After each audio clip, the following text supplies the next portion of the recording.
Hi everyone, welcome to another IES podcast. This is going to be a very cool podcast episode because I have a teacher who is young, fresh, new age, and lot of stuff that will come from a young mind, which exactly I was looking forward to add in one of my podcasts. I have with me is Veda. Veda is a professor and teacher in the Lit School. Again, Lit School is a new age entity which works on creativity and a lot of other stuff which we learn and understand from Veda.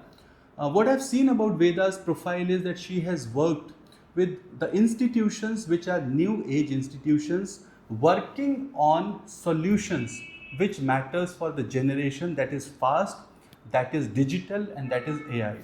So we're going to talk all of this with Veda, and I have also understood that Veda has a lot of interest in history and future. So this is a amazing combination to talk about. Welcome to the podcast, Veda. Thank you, Ashish ji. It is lovely to be here. I do want to correct you and let you know that I don't actually teach at Lit. I used to be a teacher, but I'm a head of program now. Okay. So I build curriculum there, build essentially the learning outcomes that students will use to take till their careers. And I also help students build the path to their careers. That is part of our job now at Lit. But the core of it, you are a teacher. Right. That's a fact. So the heart of it. So the core of it is actually that at the end of that you have to serve students and teach them. Yeah, and parents. Build trust with parents, because at the end of the day, the only reason parents send their kids to you is because they're trusting you to ensure they have a safe future. Right.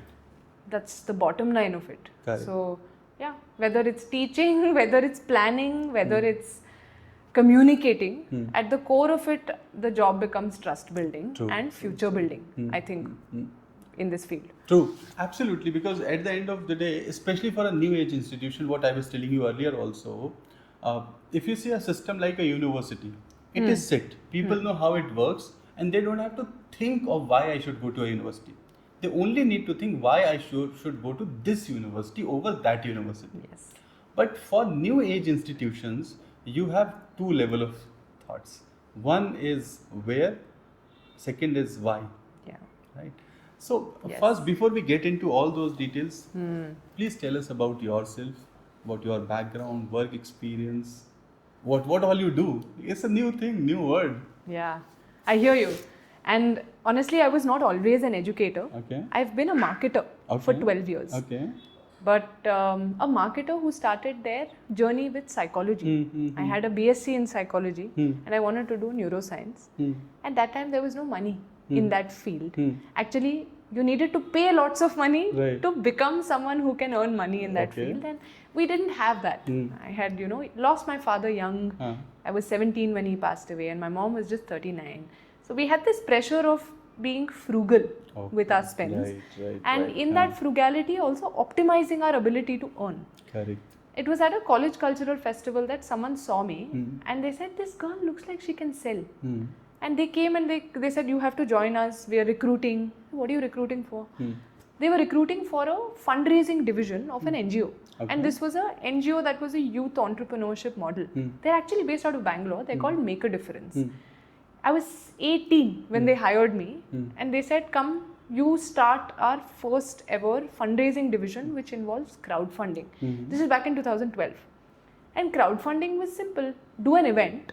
Whatever money you get as ticket price is going to go as funding to your children.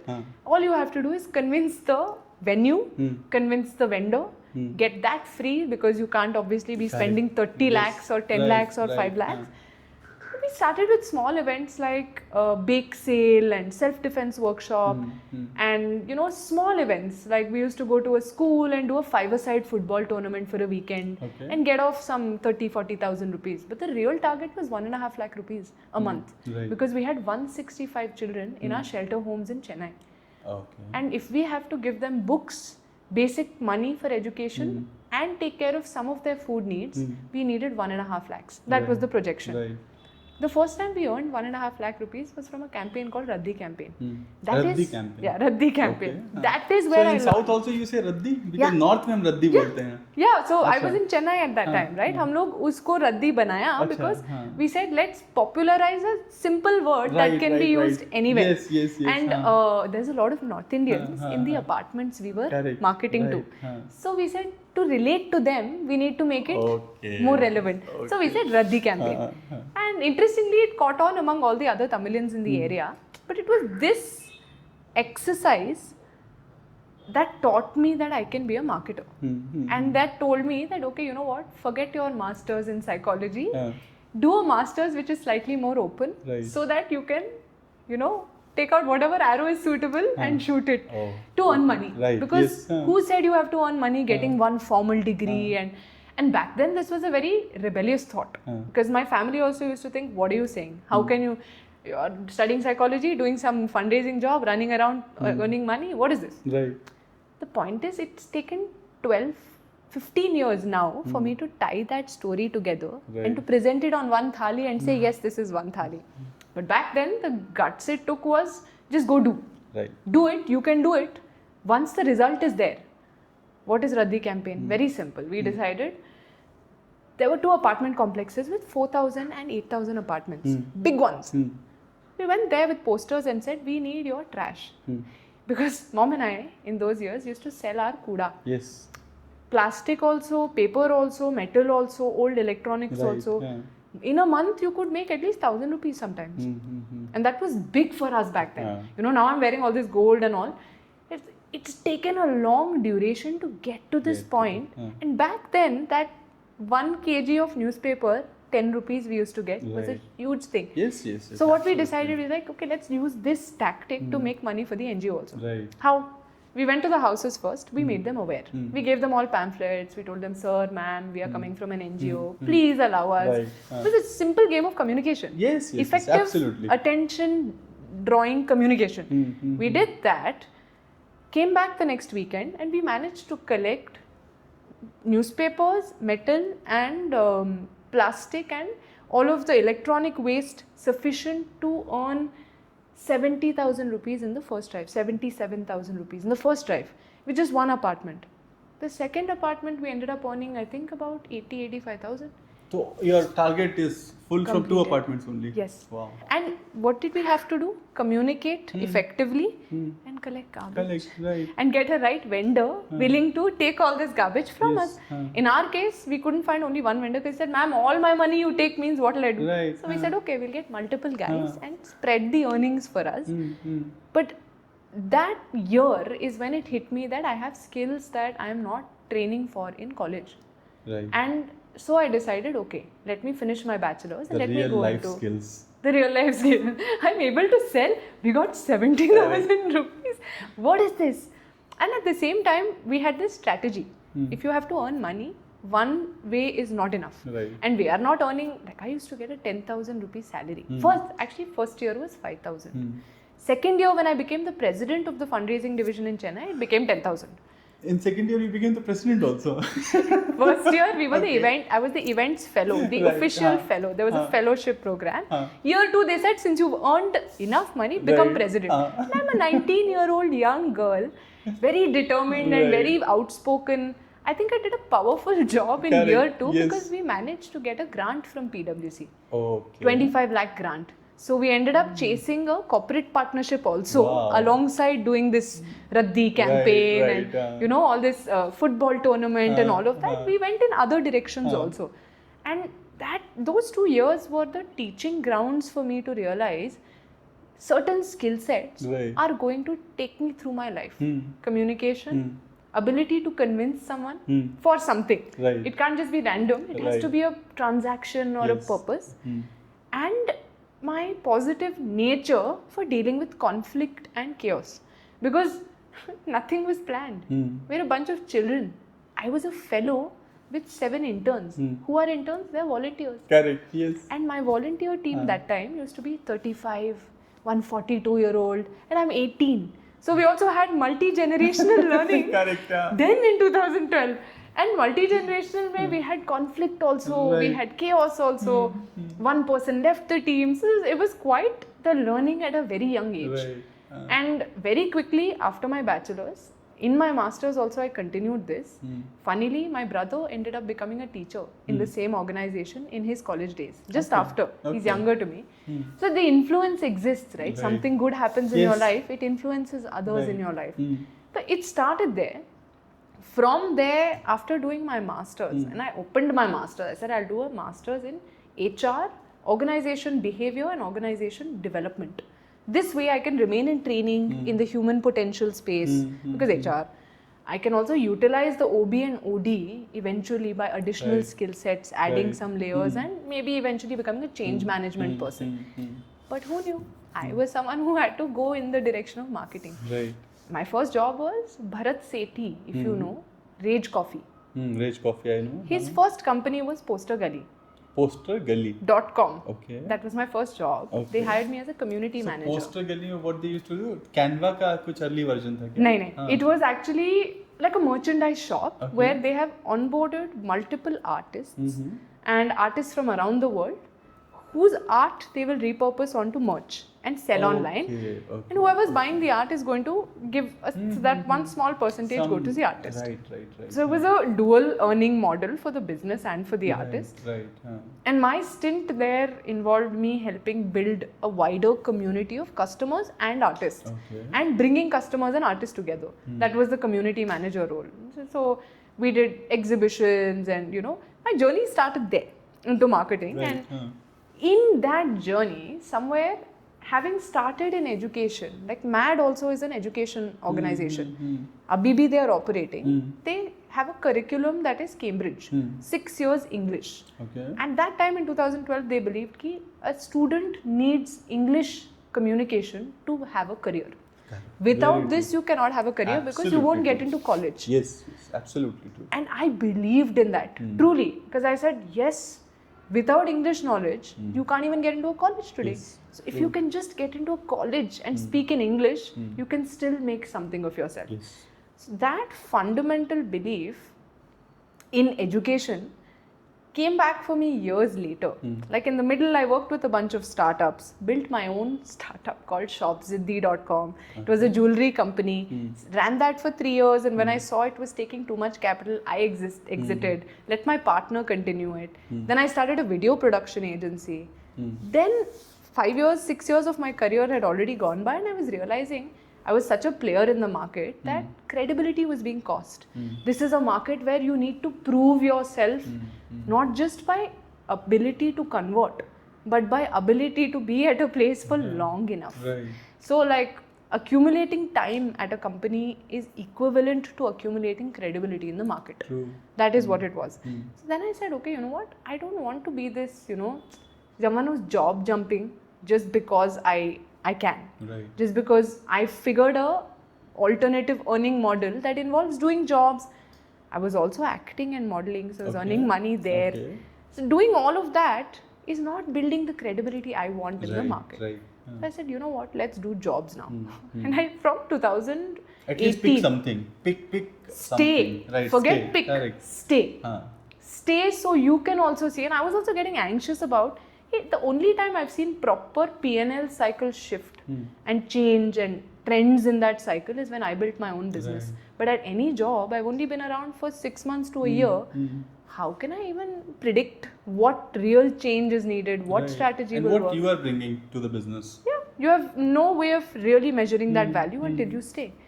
So from 2019 onwards, up till 2019, 2018 was me having built the other business, the video production agency. We went to Russia for the World Cup and covered Hero MotoCorp ka full journey, and all that was great. But that 2019 onwards, I came back into the market, and the first one to hire me was Harappa Education. Yes, Shreyasi and Pramath. And I was working directly for Founders Office at that time with Shreyasi and Pramath directly. That time being brought back into education as someone who had to hard sell education was a very precious experience for me, because COVID had just begun to hit. And Harappa had launched a 5 habit framework which involved soft skills training, but online video training for people like you and I, people younger than us, anyone interested in learning 5 habits of think, solve, communicate, collaborate and lead. And under each of these there were 5 digital courses. Okay. Initially we were B2B, but when COVID hit, we became D2C in a second. Right. Literally overnight. I think Harappa had a chance to, and it was coming. We were also seeing ourselves become D2C, but that was the flip. Right. The lockdown is announced. Within a week of that, we've decided we are going to launch our courses for a public, and we started ads, we started email marketing, and the next 6 months of my life, until my contract got over at Harappa and I moved to my next job, I was focused on hard selling these skill-based courses. Right. And when I say hard selling, I mean hard selling from a what subject line are we writing in the email, Right. to when we're sending that email again, what is the changed subject line? Right. How are we getting attention in the email body copy? What to highlight, what not to highlight? How are we reading the metrics of the email? All of this. And by this time, I was already a marketer for 8-9 years. Right. And a marketer without a degree of marketing. Just Marketing. knows she can convince people, communicate, and luckily I was a writer. So the content aspect or the copywriting aspect was there. Right. And I had somewhat honed that skill in my college years also. So that carried me through all of these years. But really building a good campaign and getting customer attention is bigger than just copywriting. Right. It is visual, it is emotion, it is brand core. All of that I learned at Harappa. And in fact, the core of how to use simple online tools to sell a product, I learned at Harappa. Because at that time we had no other go. Yes. We can't go to a university and say, take our courses, because it's COVID, no one can move around, no one can meet, no one can talk. Also at this point, universities were also shut. Yeah, universities were shut. Struggling for their own resources. And struggling to figure out the plan of action. Right. So we said, okay, you know what, let's do this, let's open it up to public. Correct. And it was a very interesting time because there were a lot of takers. That year. Yes. There were powerful takers. Later, of course, Harappa went and became sold to Upgrad. They are now absorbed by Upgrad, and it's become a different program altogether. They also came up with multiple other programs later. So there was a lot of evolution for that product. But the core learning for me as talent in the market there that year was, anything can shift at any time.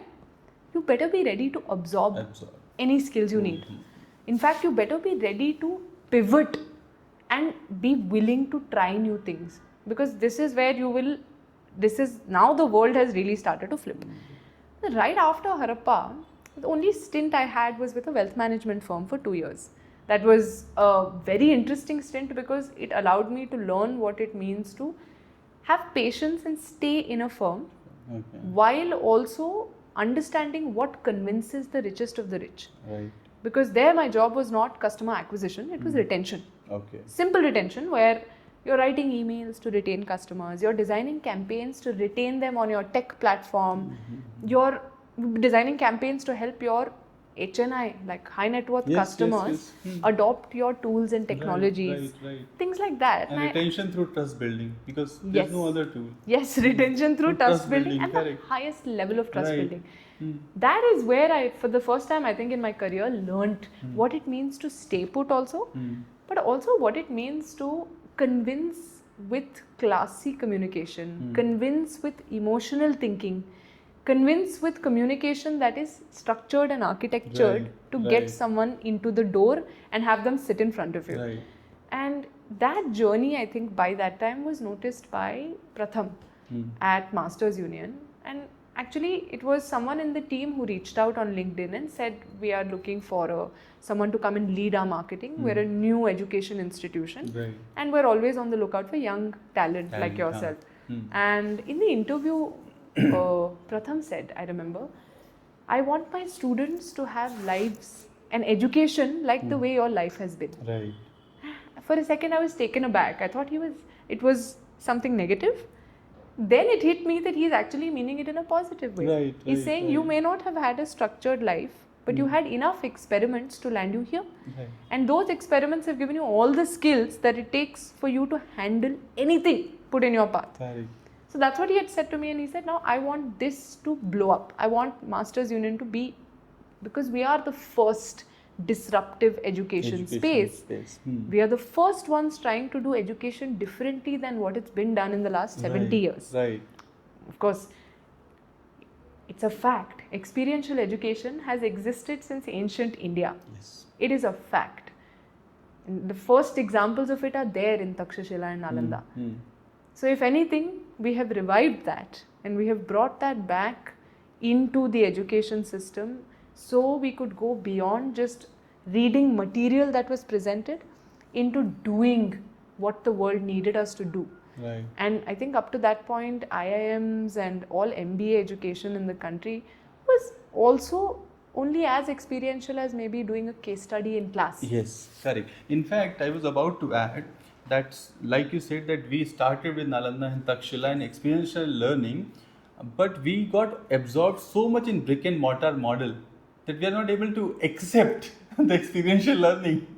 And we are not able to accept that it always existed in our blood and bones. And it can bring result. Yes. Because we got so consumed in brick and mortar model that Yes. this is the model I'll do, I'll get a degree, and this is going to change my life. Nothing else can. You know, and I don't blame the trust on the degree. Right. I understand why it became important. But that why it became important was also pure design of society. Yes. When you go to a job and the job asks you, tell me, who are you? Why should I trust you? Right. If you start presenting your degree as the first reason to be trusted, Right. then the person is not trusting you, they are trusting the one who certified you. Yes. And they are saying, just because I trust them, True. I trust you. You. But what's happening in this new world? Well, when we bring back the ancient practice of experiential learning, what's happening is an individual is going and willingly testing themselves, not once, not twice, thrice, solving real problems in the world, or trying their hand at existing challenges, coming up with their own hypothesis, and then that hypothesis and the number of problems they've solved become the bottom line of the trust they get from the world. You know what I'm saying? Right. Like, then it's not just the degree you're bringing to the table. And what's interesting is, let's face it, systems always pivot for the world around them. Should I wait? No. Okay, it's okay. I will just wait for her to clear the frame, I think.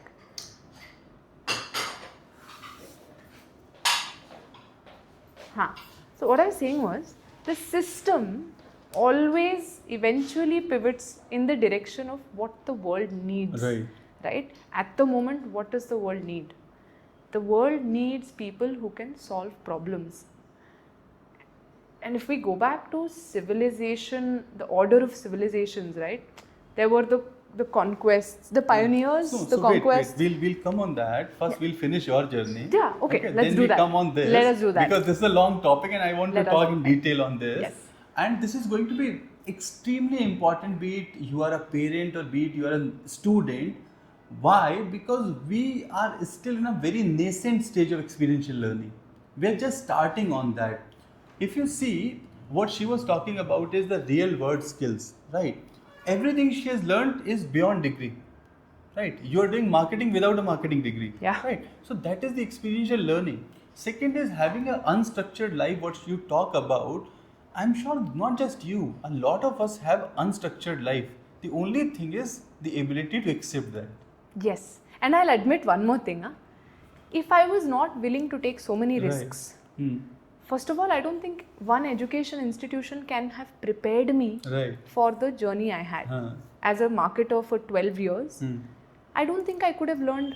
In fact, I would probably have been in college every single year of those 12 years in order to catch up to what was happening. Many times, I was just blindly going in and trying something because that was the need of the hour.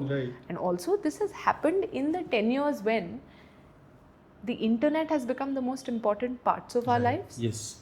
Then not just the internet, but learning on the internet and absorbing on the internet became very, very necessary. The internet became a marketplace and a distribution port. Correct. Bigger than the on-ground world in the last 10, 20 years. And in this timeline, the traditional education industry was not adopting any teaching of all of these new things that had happened in the world. Correct. So what was happening? Anyone coming out of such a university, any university, was only just getting basic knowledge of, hey, internet, Facebook, Instagram, LinkedIn, this is how you use it.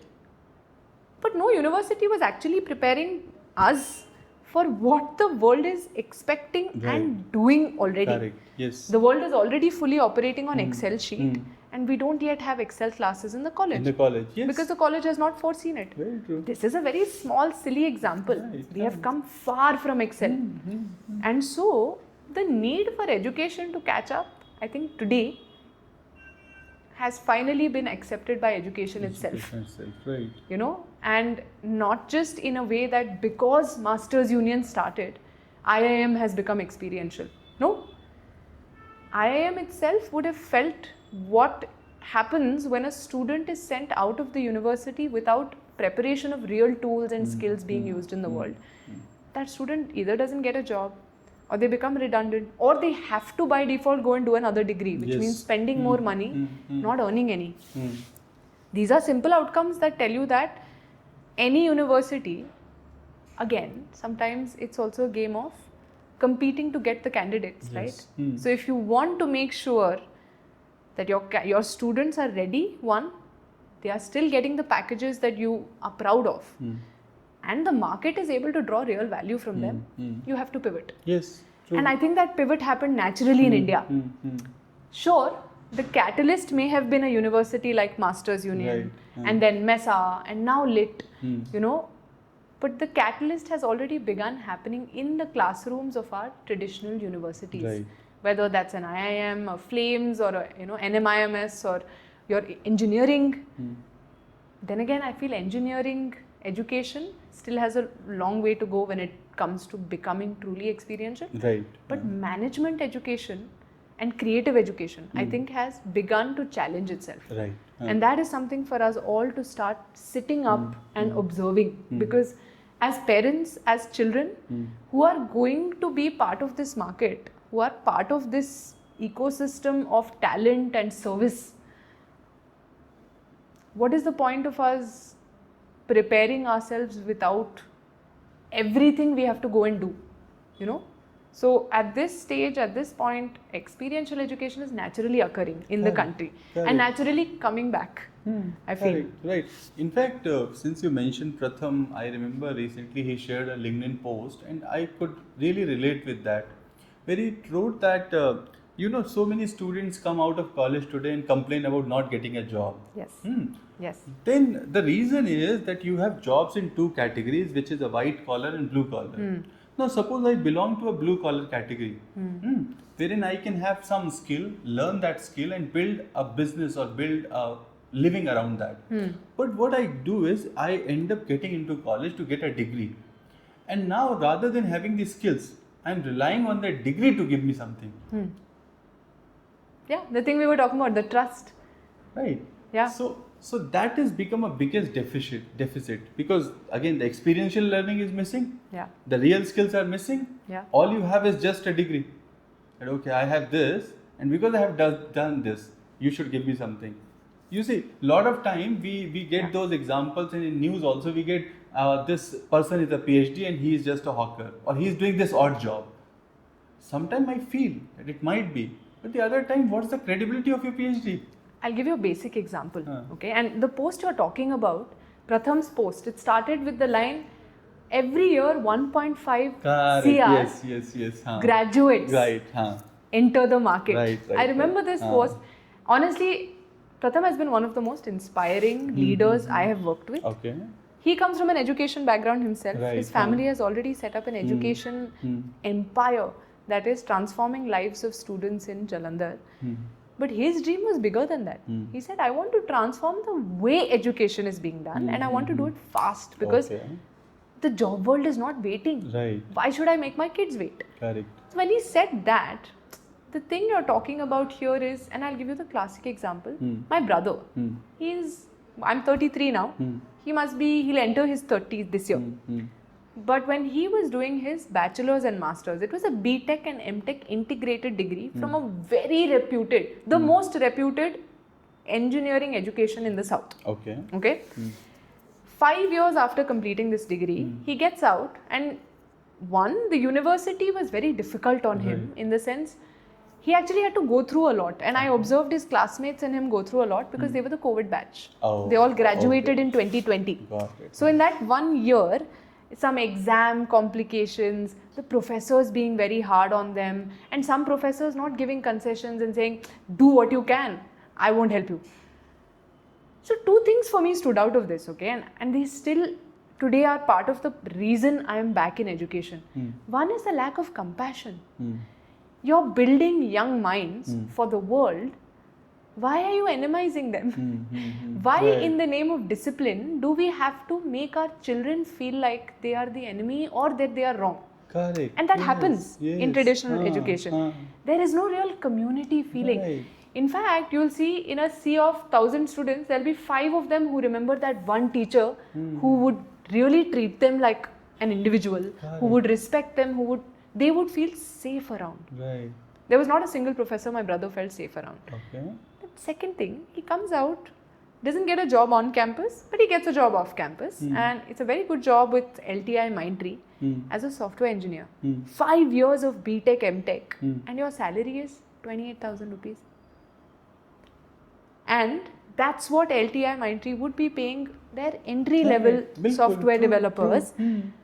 But what was interesting is he did that job for 2 years, himself realized, I will not be able to sustain a life in the future if I stay in India. Let me go abroad, push myself, do an additional course. Then he did an AI and machine learning degree. He did a master's.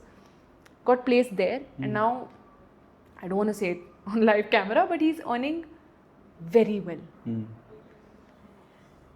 What happened is the question we asked ourselves very recently, both of us, saying, why did you have to go all the way there, take a loan, spend that additional money, now out of your salary pay back that loan? But that decision, that risk was one of the best of his lives, because he said, the skills I am getting there, I will not get here. Yeah.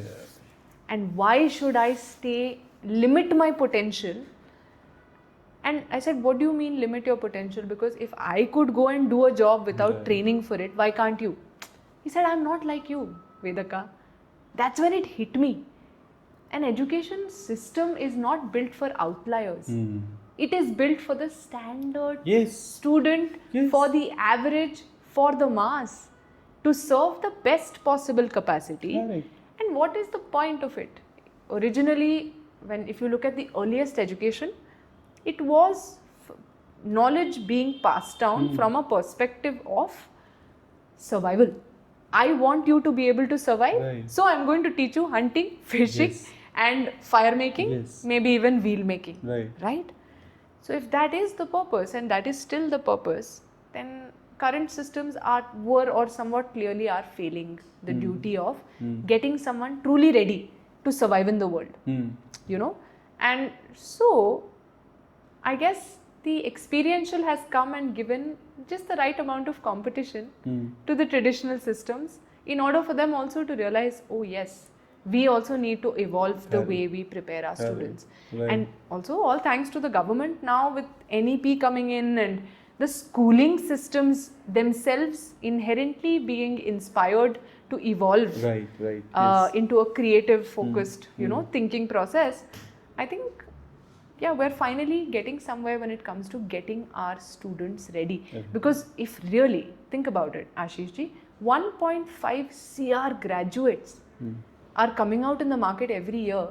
I'm not a mother yet, but if I was, I would be anxious for my child, saying, how will this kid find a place in this world? And what kind of place will they find? What's exciting is, today's world, so many options are there. once upon a time we had limited ourselves to sciences, commerce, and humanities, arts. and these three fields had only 5 or 7 limited career options. Thank God for the internet. Thank God for connectivity in the world, that today someone can become a tour guide and be earning really well. Right. A certified tour guide or say a nature guide also earns really well today, right? Or you could be a certified nature guide and also be a marketer. Which is interesting because in today's world, skill stacking is also easily possible. Yes, easily possible. Very easily. Stacking skills to get further ahead in life is also easily possible because someone with more knowledge, more access, more capacity to convert something or solve something is easily getting recognized and pushed in this market. Right.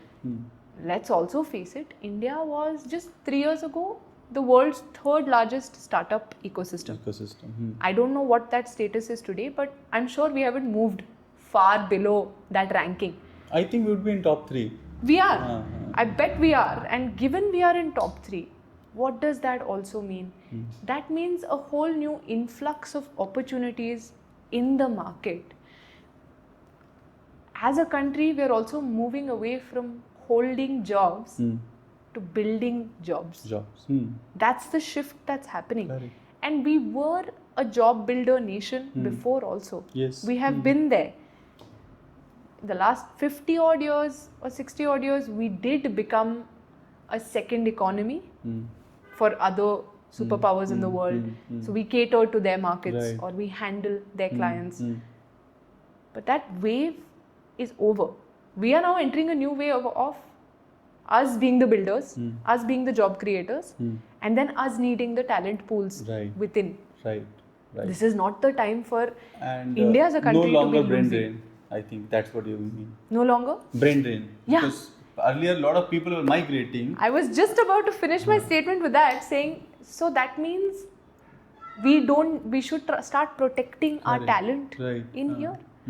And what's interesting is this wave of experiential education that has come in the business building space, in the management space, and even though traditional tech education has not changed, this space has welcomed tech into it and made tech an essential part of everyone's skill set. Irrespective of you're an engineer, you're a marketer, you're a psychologist, you need to be understanding tech and aware of how to utilize it and draw outcomes from it. And this is not tech like your Adobe and Windows, and it is now tech that is new age. Whether that is your AI apps, assistants like ChatGPT and Notebook and Claude, to complex tech that can allow you to build whole systems. All this has become necessary today, where we are sitting. Unfortunately, traditional systems have not fully adopted this knowledge in their curriculums. And another challenge they face is traditional systems can't pivot as easily. Not possible also, na? Because what happens is, suppose I have built a house 50 years back. Okay. Now I see a new design has come in market and I'm very fascinated. But then I have to break the entire house to build it again. Yes. Otherwise, it's not possible. To integrate with a new thing is not possible. So for all the systems which are built earlier, I'll give you a very interesting example of this. You've seen UPI in India. Yes. Okay. But can US UPI adopt UPI this fast? No. The reason is, while they are a very old financial institution and very robust financial institution. So if you see 70s and 80s and 90s, the SWIFT and everything they have created to cater the world. But we were a new financial system. Not many people have bank account before 2014. Banking was limited to the elites and middle class. Not everyone had access. Internet was just coming in. And suddenly what happened with internet, everyone got a bank account. And since we were a new age system, it was so easy to build something which is scalable. And suddenly we became world's #1 country to use digital payments and UPI. Jugaad. And suddenly you had the most cost-effective payment solution in the world. And scalable too. And scalable. World's largest population. I can create a QR code. It will take you 1 rupee to print the paper, put it, and now you can receive the payment. And you can receive it anywhere. Right. So that is how we became such a fast and efficient system in the world, because it's a new. So a new industry anywhere flourish very fast. And we have the highest population in the world with the hunger and the determination to want to self-sustain in the right way. Yes, definitely. I mean, let's face it, we have already a rich cultural heritage and a rich sort of, I think, emotional and psychological heritage also as a country. You know, from the leaders who have passed before us, whether it's, Chanakya or Chhatrapati Shivaji, there is a rich heritage of both principles and practices that we all inherit. But this new age, I think if there's anything our future generations will inherit from us, I think it is the enterprising mind of the Indian, and like they normally say in the north, and I've spent a lot of time in the north, कि सारे best businessmen देश के बने होते हैं. That's not only true anymore, because that enterprising mind has now become a democratically accessible. We have democratized like the access Indians have, no matter at what age, to becoming enterprising, to gaining financial and societal success. And the tools for that are right now everywhere in front of us, for anyone to grab.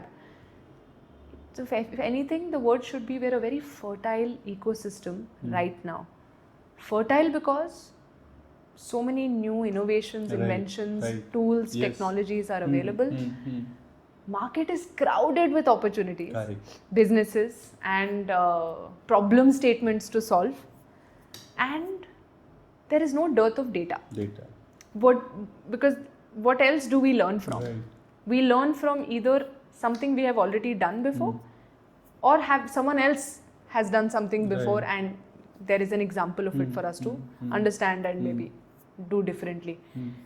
And this is where I want to bring Masters Union, MESA, LIT, all of these what we call alternative education institutions back into the picture. Is they took traditional degrees. The reason I call them traditional is because they have stood the test of time. They have stood the test of time. They have created time and time again a mold of a human being or a mold of talent that is market relevant, if not fully ready. What these guys did was, they took that traditional mold, they added to it layers that could truly improve the way learning happens and truly improve the learning for the current generations. Because let's face it, current generations also have a very different psyche and brain chemistry than us. We were born in an era when there were no phones, there were no televisions. At least I was born 33, I think a TV had come by then, and the traditional phone had come, the dial phone. And we were using those, but from that to where we are today, we have evolved very fast. Matter of decade. So anyone born in the last 2 decades has been born into this. They weren't born into the world. Born with technology. Born with technology, born with the speed. And when I say speed, the speed of connection.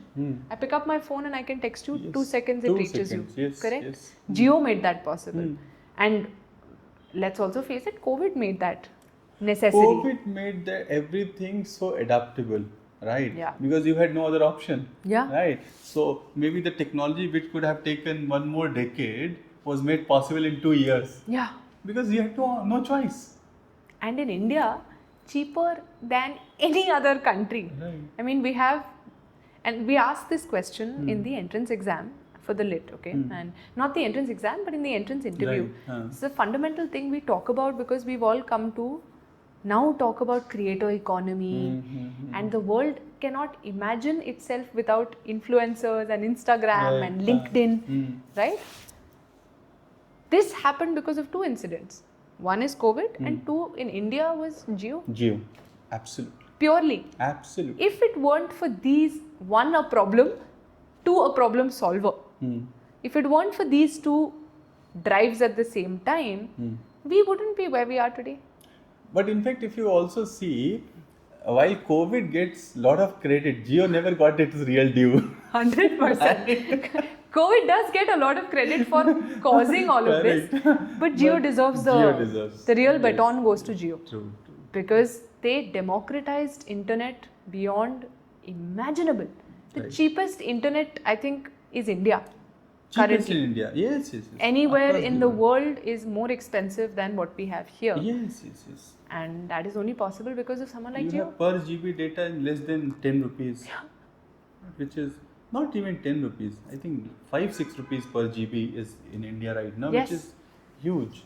And call it the gift of our population size that we have so many diverse No, in fact, here providers I also of want to internet. add something, and I'm sure it would be little critical I'm to a lot of excited. people, but this is also the side of good capitalism, what I got.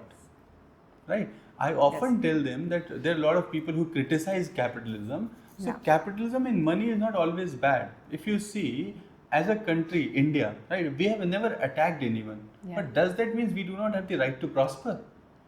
We do. We do. And that is the reason. Every time in worst possible scenario, we stood again. And even today, we are world's top 5 economies.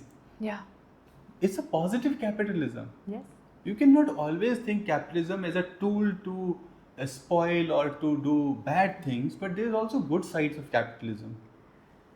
Let's face it, and I'm in 100% agreement with you, Ashish ji. What other system is succeeding on earth right now? Let's ask that question. Right. Like, I'd love to throw it to the audience, whoever's watching. What other system is succeeding? Capitalism is the only one. You have rightly said that. We Correct. evolved out of the barter, the exchange of coins and commodities to land on this because, one, I'm guessing historically this has proven the best method so far, or the most relevant method so far that has held us all in this tandem that the world is in right now. We have intricate systems, markets, trade systems. Right. We have an intricate measurement system of commodities and values. I don't see any other system actually relevant in holding the world together. Right. Let's face it, the capitalism has been the reason why, let's say, countries get angry at each other and quickly escalate matters. And capitalism has been sufficient reason for negative competition. But there is a powerful thing called positive competition that capitalism has brought, which has transformed this country. Yeah. If it wasn't for, let's say, COVID, then Jio's adoption would not have been so fast. Not so fast. We Not so felt fast. the urgency Yes. to adopt the tool because we were sitting in a calamity and a catastrophe that we had never imagined facing. And here I'd love to highlight the reason why capitalism is successful is simple. It's the type of person, it's a type of person, and he's a problem solver, or she is a problem solver. Because problem solvers are needed in this world, Yes. and they are able to economize and commoditize their solutions. Right. Problem solver and the ability to take a step forward rather than waiting for someone else to do it. Yes, risk takers. Risk takers. Risk right. taker. Because for what is that? A building- pioneer. That's what they call it, right? For building a business, nobody has your back. Yes. If you fail, you are on your own. Yeah. If you succeed, everyone is there for you. That is still the situation. Yes. We used to, we all assume that business builders have the best of Right. it. But no, they start alone. Most people I know who have built business, including myself, started alone in a single room thinking, oh, what next? I was listening to one of the speakers and that was like really fantasized me. He was saying that today when I talk to a lot of people and they say that capital is a problem, this is a problem, that is a problem. And I often tell them, think about your grandfather starting a business. No access to capital, no technology, no geographical knowledge, no transportation, no resources. And still people migrated from Rajasthan to Chennai to build a business. Today you can learn the language on the way. on the way to anywhere. You can Right. learn the language between here and I think the guy is calling you. Sorry, he has been calling you since then. Okay. So cute. Okay. But yeah, you're absolutely right. Now you can learn that language. You and I can potentially be learning that language sitting here in the next 30 minutes. Exactly. Through an app called Duolingo. Right. Who would have imagined? Right. And that comparison is what makes you realize what you're saying. And if today's world is giving you those privileges, internet access in seconds at cheap rates, it's also giving you access to information at the click of a button, Right. insight and information, core insight. It's giving you access to other human beings in seconds and in clicks of buttons. Yes.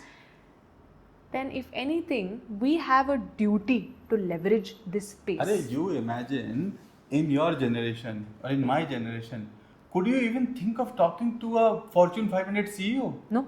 Today you can drop an Instagram or LinkedIn message. Yes. And you never know he replies. Yes. In many cases today, these guys come on to your campuses. And they Correct. teach on your campuses. The other day, because I'm still an old guy, so I don't have developed that thinking, same thing we were telling that it's a whole house. So reconstruction is not easy, right? But for a moment I was thinking, you have access to a billionaire on Instagram. Yeah.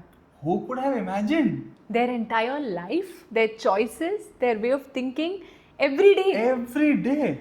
Every day. And not in a, we put out one photo in one magazine one time. No.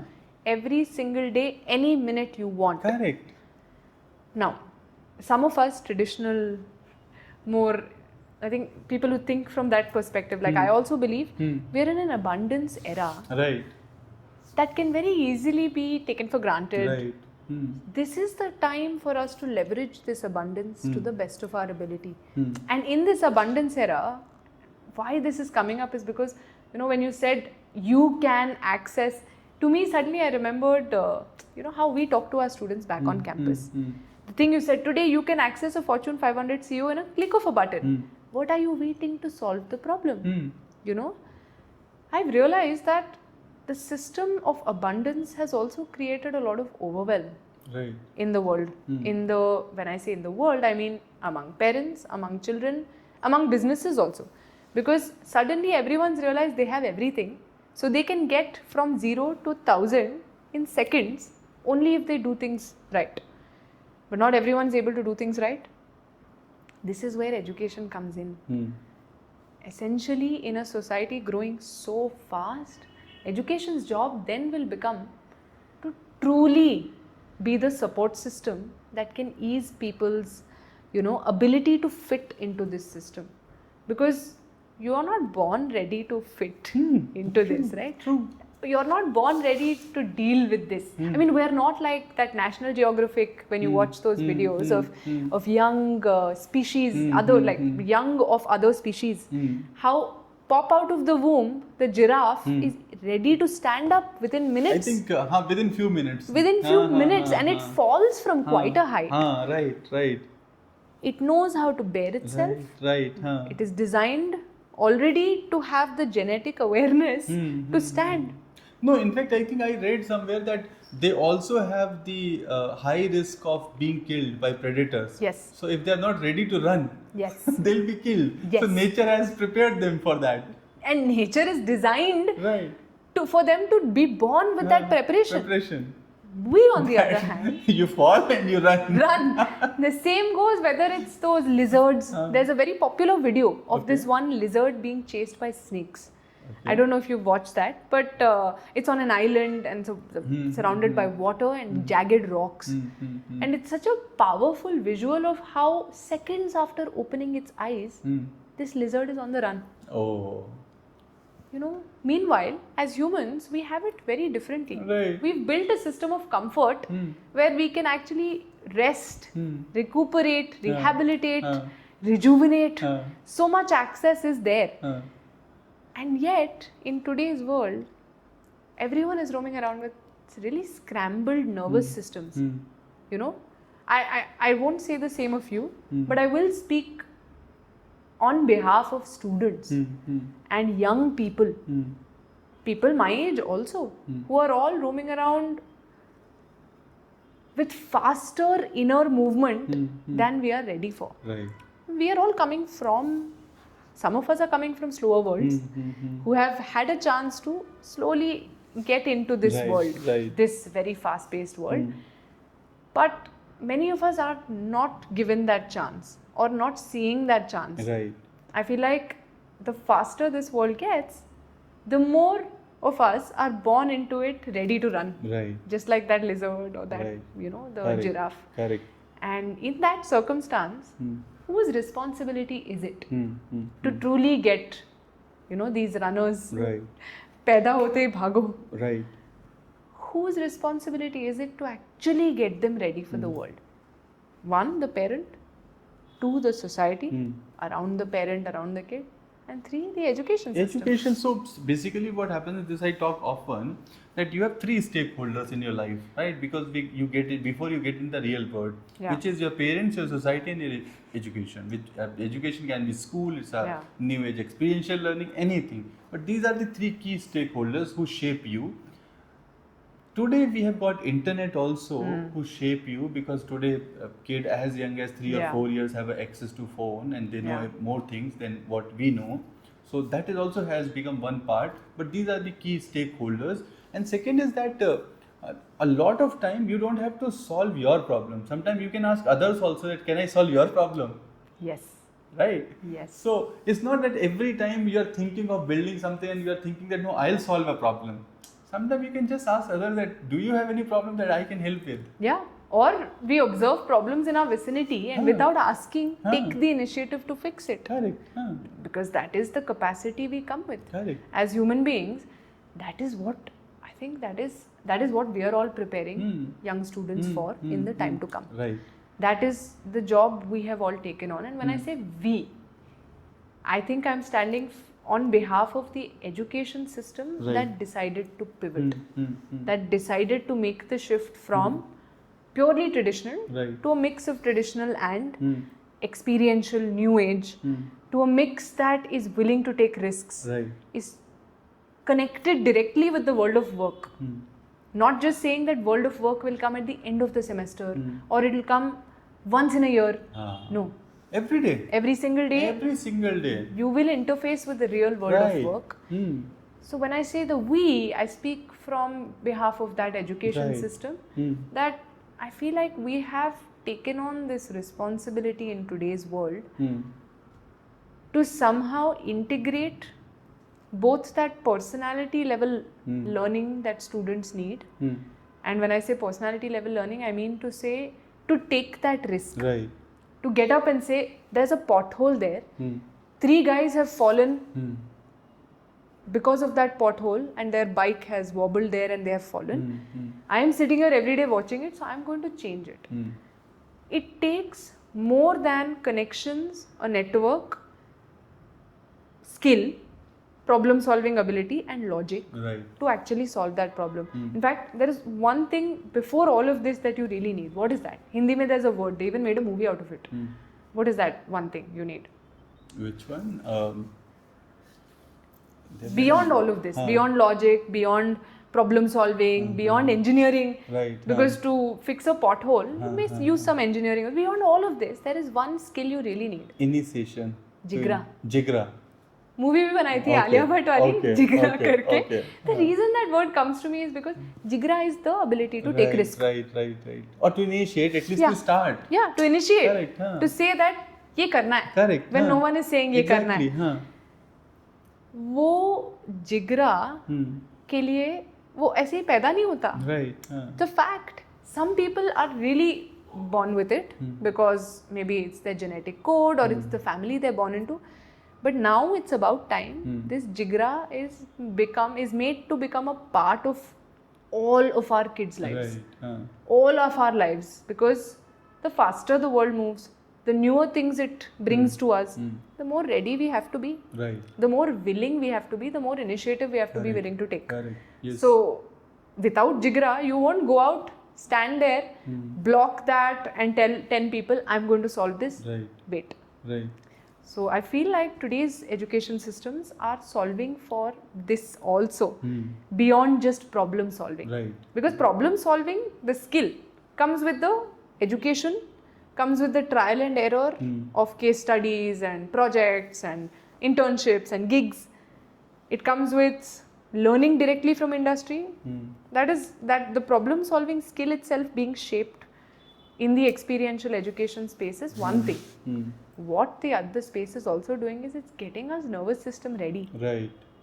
It's making students more ready to face challenges. I mean, just up till independence, we were all warring communities, right? We were constantly in conflict. So let's face it, nervous systems were not healthy or stable till independence. After independence, it has taken as a country some time for us to get to a point of economic stability, societal stability, and where we are at today, we've gone beyond stability to boom. Boom, yes, explode. Exponential number of businesses coming out of the country, the appetite for young people to build something of their own and start their own, and also to add solutions that you didn't think that is it even needed. Now, you mentioned that example, Bharat Sethi, Rage Coffee. When first I saw the Rage Coffee, and then it was in flavors. Yes. So you have vanilla flavors, you have hazelnut, you have this and that, and for a moment, is it even needed? And then second thought is, let's try. Yes, let's try it. Right. What's exciting is, and I love the point you brought up about what kinds of problems we are solving that we didn't even think we needed to solve. Correct. But that is the nature of entrepreneurship. Yesterday, I was talking to one of my colleagues, and then she told that her brother is building a startup. Now, what is the startup about? The startup is giving the high quality premium tissue papers for car owners. Importing from China, selling in India, all your luxury car owners are your buyers. Do you see how far we have evolved as a population? I mean, for example, if someone who is today, someone seeing too many saris in their mother's cupboard could turn that into a business. Exactly. So she's saying, find a market. She is saying that before his container arrives here in India, he has 4,000 orders already. That is enterprising. Imagine. We're in a world where there was really no problem to solve. Right. Yet a solution is created that is going to be. Correct. So you create a solution for a problem that doesn't exist. That's the world we're in today. Right. So we'll get more into understanding the lit school, right? Since we are talking about experiential learning, one thing we have understood is that you have two methods of learning. One is the traditional method, which is a university brick and mortar model, degree, all of those things. Second is the experiential learning. So of course in experiential learning also you will get a degree for sure, because that's a paper that shows that you have done something. That's a credential. Yes. Right? But what happens in between? What else do you do? So let's face it, any new education system that comes up that says it is teaching differently, or it cannot set up without foundational systems. Yes. And the foundation is still the education, traditional system. Traditional method. So a degree and a campus and a professor-student learning model, all this is fundamental and it's necessary. Students come to campus to learn in a full-time UG program. Right. What we do differently from any other institution, college, school, or even alternate education space is simply something called challenge-based learning. Okay. Why it's called challenge-based learning is because CBL.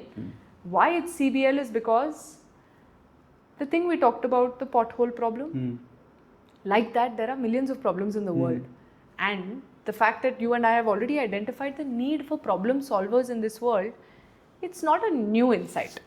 This has been an insight we've known forever. Obviously. Here I'll add one very interesting thing. So if you see Tatas and you go back in their history, okay, Tatas made money out of solving problem for whom? For China. And what was the problem? Okay. The problem was supplying drugs from India. Okay. So when they started, obviously Bombay was old, it was under Britishers and all of those things. There's a lot of history in that. Okay. But the only thing is, Britishers wanted to trade with China. Right? China has its own apprehensions. What they did is, instead, they supplied a lot of drugs to China, wherein people got addicted and they took advantage for doing business with China.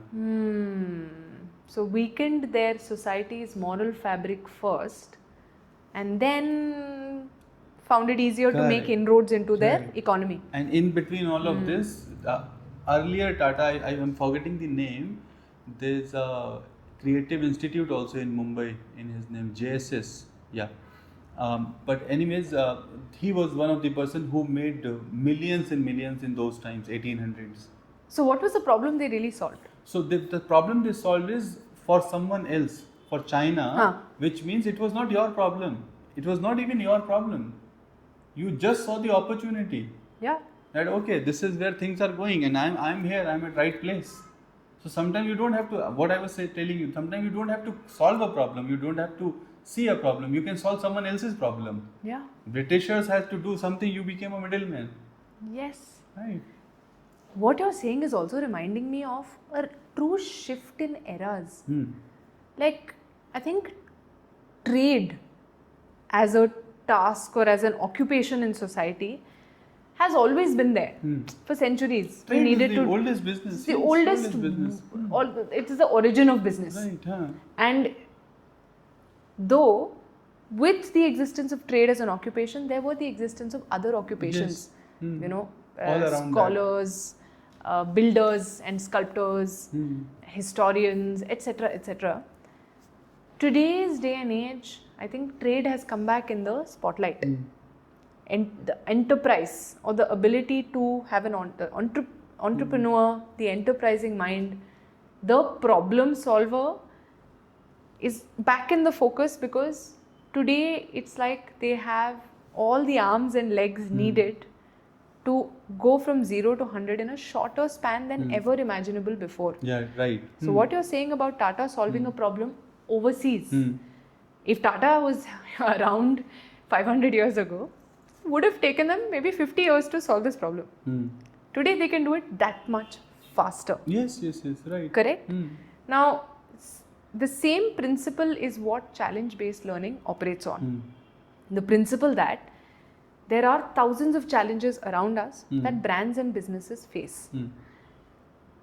Most of us are joining the workforce to solve these problems, to help solve minute problems and massive problems. Because obviously we're not just going to be responsible for the tiniest problems. Once we're in a system, we will have X to A to X levels of problems. Now, if you only read about these problems and if you only just keep gathering data verbally on this, tomorrow when you do face this problem, and you won't just face this, you'll face 10 others in the same day, because of the rate of society today, because of the pace of change in life today, and the pace of movement of everything compared to just 10 years ago. Then what happens if you're not ready to face any of these? What happens if you don't know what kind of problems you face? You're clueless, right? It takes you even maybe one day additionally to solve that problem. By that time, someone else has already solved it. Right. That is the pace of competition in today's capitalist ecosystem. Challenge-based learning is purely cutting into that. The more diversity of problems a student can face in a year, the more ready they are. I'll give you a simple example. Ather as a bike, right? EV, biggest problem of EV is it runs out of charge. Yes. Then you don't know where to charge it. There are only certain places. Right. Now, in challenge-based learning, what happens is students are not just doing the challenge, because, like I said, traditional is important. You can't go out into the world without understanding that this bottle is made of steel, right? Or aluminium or bronze. Like if it's aluminium, I know for a fact I should not be drinking out of this bottle because aluminium is poisonous for the human body. If it's aluminium, I need to know for a fact that cooker is not worth buying because aluminium is industrial grade poisonous for the body. Now, without that first principles knowledge, you can't solve problems. So similarly, what happens now, and I'll give you this example in the Ather challenge, right?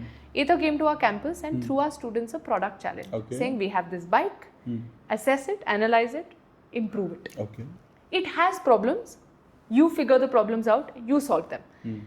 Now, again, this seems like a forced, the China Tata example, it was a forced problem, forced solution. I mean, the bike is working just fine, but they still came to us saying, can you help us improve it? Now, what happens is students have 3 types of sessions, L, I and T. We're not just lit college, we're actually learn, innovate and transform.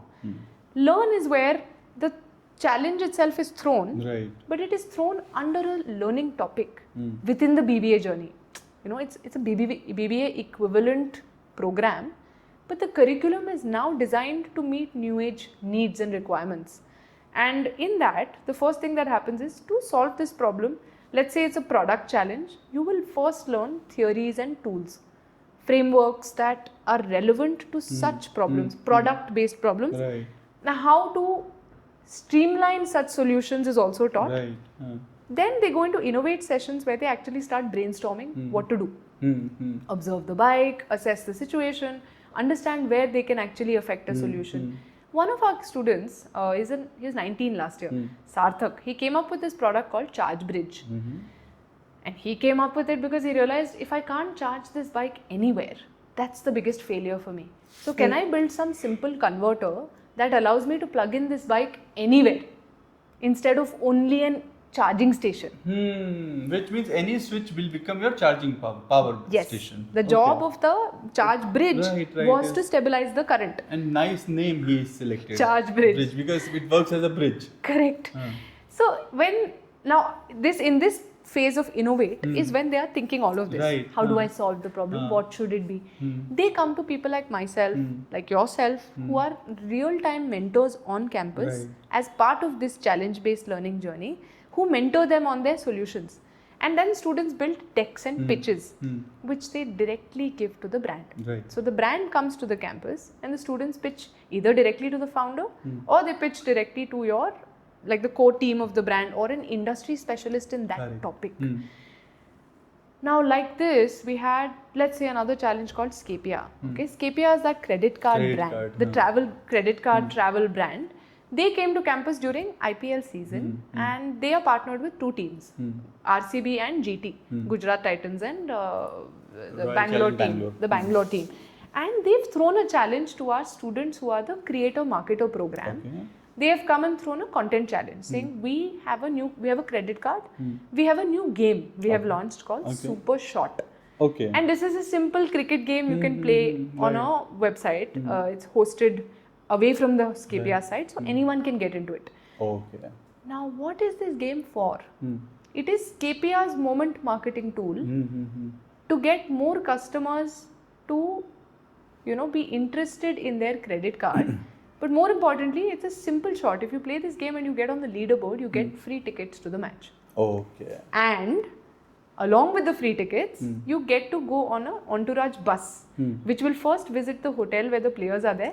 You see the players, you have chai near them. I've seen that ad. They ran a campaign around this, right? Recently, this is just 1 month back. But I've seen somewhere the ad I've seen. That so hop on the bus. Yes, hop on the bus. So this bus will then take you to your match. So the thing is, Chinnaswamy Stadium gets so crowded at that time that being on a Scapia entourage bus is like a privilege. You're getting to go inside the stadium and out of it in complete comfort.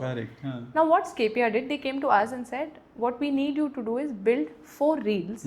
Each team, student team will build 4 reels, popularizing this Scapia Super Shot game, getting more people to play it, either that or promote the card.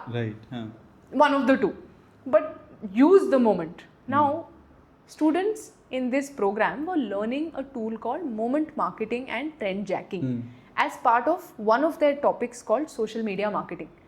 Social media marketing itself has 21 topics in it and it takes 2 months to cover this. In 21 topics, one of the topics is moment marketing and trend jacking, in which we have introduced this challenge. So students first had a class where they learned tools theories and frameworks on trend jacking and moment marketing. Trend jacking. Trend jacking. Okay. How to get on a trend. Right. You know, Yes. just get on a trend and use it for your business purposes. Once they did this, they got into Innovate sessions with me. At that time, I was their epic master for this particular epic of social media marketing. And we designed all the reels and all the solutions. Different students came up with different angles, some emotional, you know, some really childhood-based angles. And meanwhile, some came up with fan-based angles. But the job was simple. You're using a moment like the IPL to market your brand. Right. In the end, what came out of this was, students who won obviously there was a prize money on the table for this challenge. Sometimes the brands do that. They say, okay, we'll give you 50,000. Yes. And top team gets 30, second team gets 20. So 1 lakh rupees on prize challenge, right? Now, this is a way of students earning money during class, during college, in the journey of college. Right. Then there's also the fact that they decided to send the top winning team to the match, the RCB match, on the bus, free of cost, with hospitality wing tickets. And they turned 3 students, those 3 who won, into creators for Scapia. Okay. So these students got trained by the Scapia brand team for 2 weeks in order to create relevant reels for Scapia, went for the match, covered the match like creators, created content which is now up on the Scapia channel, Instagram page, and came back. And what's really happening in all of this is 40 times in a year, if a student is learning topics, core topics they will use in the market, like this, dealing with a brand, actually solving it, getting into all the problem areas they are not able to figure out, and then finally presenting it to the brand, getting feedback. Imagine your ideas getting verified 40 plus times in a year. What does that do to you? It brings confidence, right? Real life learning. Exposure to the world. Yes. You're not in silos anymore. You're partner with a brand. Lot of things which are needed after college you are doing within college. With college. Yeah. And I don't want to boast about this because I think this was needed long back. True. Now that it's happening, what we're able to observe with our students is, once they've done these, they are that much more confident in interviews. When asked questions, also they now know what jobs they'll be doing. They don't need training. Like there was a time when, even till 5 years ago, you welcome someone in and you need to put them on a training period. Right. For 5 months, for 3 months, for 1 month, for 2 weeks. Correct. Training period is already cut out for companies and brands because students are now ready to talk about the problem. Right. And they have X experience to actually relate to what problems you're facing. That is one. And two, that nervousness, you know, that even you and I felt when we went to our first job, or even, you know, as a head of brand marketing at Masters Union, when I was faced with a challenge I didn't know how to handle, I would also be shaking in my bones. No, so I'll tell you here, very, very interesting example. What happened is, if you see the mock test thing that has come recently, in my time there was no mock test. Correct. So when we go to the exam, everything was unpredicted. What will happen, how will I start, where to write the name. It takes a lot of time to figure that out. Very true. But today when a kid gives mock test, the real test become, in 5 minutes you know where to write your name, what will be asked, where to sit, how will things happen. Yeah. I can relate with the same thing. Right. I was from the generation of mock tests. So I can't even imagine this. Yeah. No, in my school I've never seen mock tests. It was a real thing. Direct to the real problem. That is very scary. Some of us would faint if we were there. It's direct to the real thing. Wow.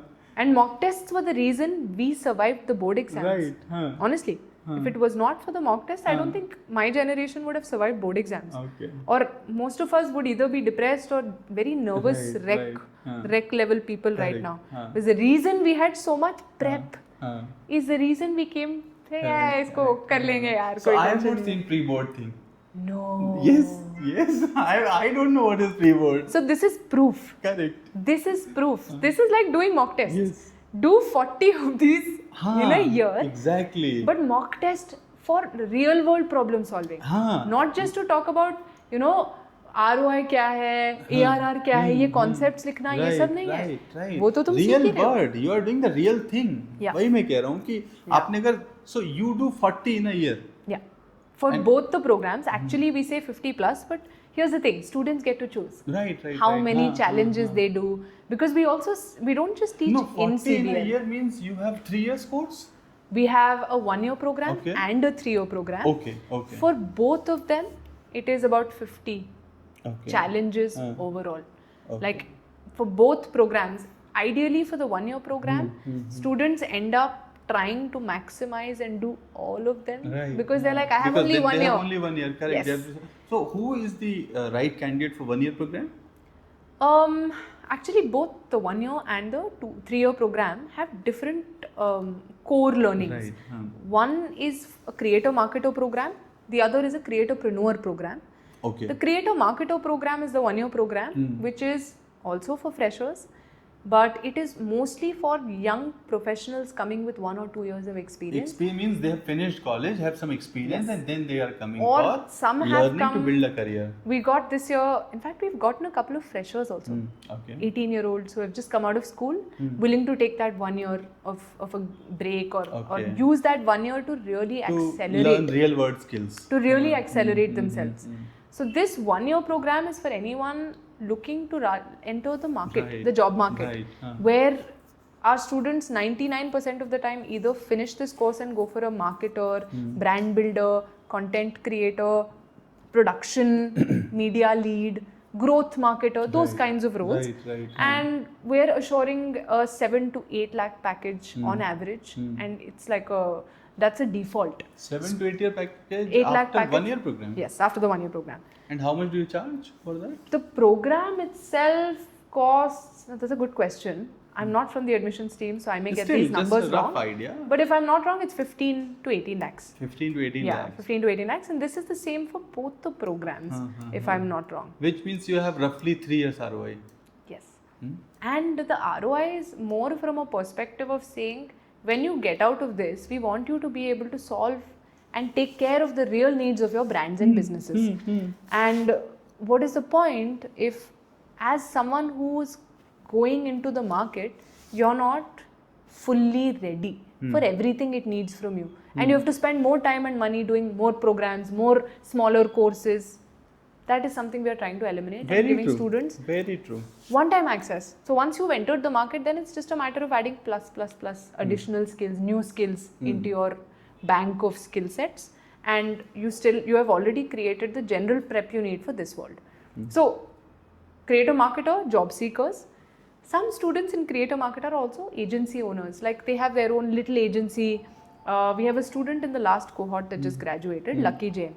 He has his own agency specializing in food outlets, restaurants and food products. So he prefers to work.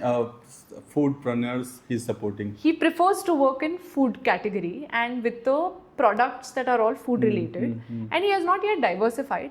But as a 21-year-old who's in the market with a small team of 4 people, already managing 6-7 restaurants ka Instagram page on, you need someone to really give you exposure into. And this is that kid who said at 20, I don't want to wait for a formal degree to get a job. I can see my skills applying. I see myself in these kids, you know. But usse bhi zyada important है कि you see that where we have come today, that you can have an agency that is focused on restaurant. At 25 years of age, that is possible. And that is possible for any of the kids of the parents watching today, you know. The thing you said about solving a problem that doesn't exist. It's all about, there is an open market from where there is income for you, me and everybody. From where there is sustenance. Why do we earn money?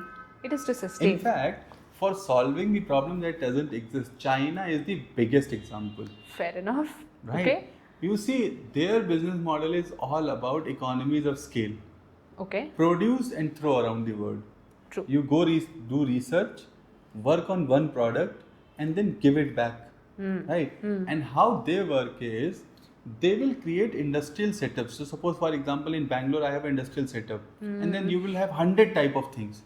For them, there are cities just for one single thing. Yes. One company is making this, is only making this. They specialize in that one thing. I've not been there, but I've heard there's a whole district for only one thing, that's shoes. Right? I did my MBA from Indore. So one of the companies, furniture company, I was doing my internship that time. Okay. And Stellar Furniture. So they used to import from China.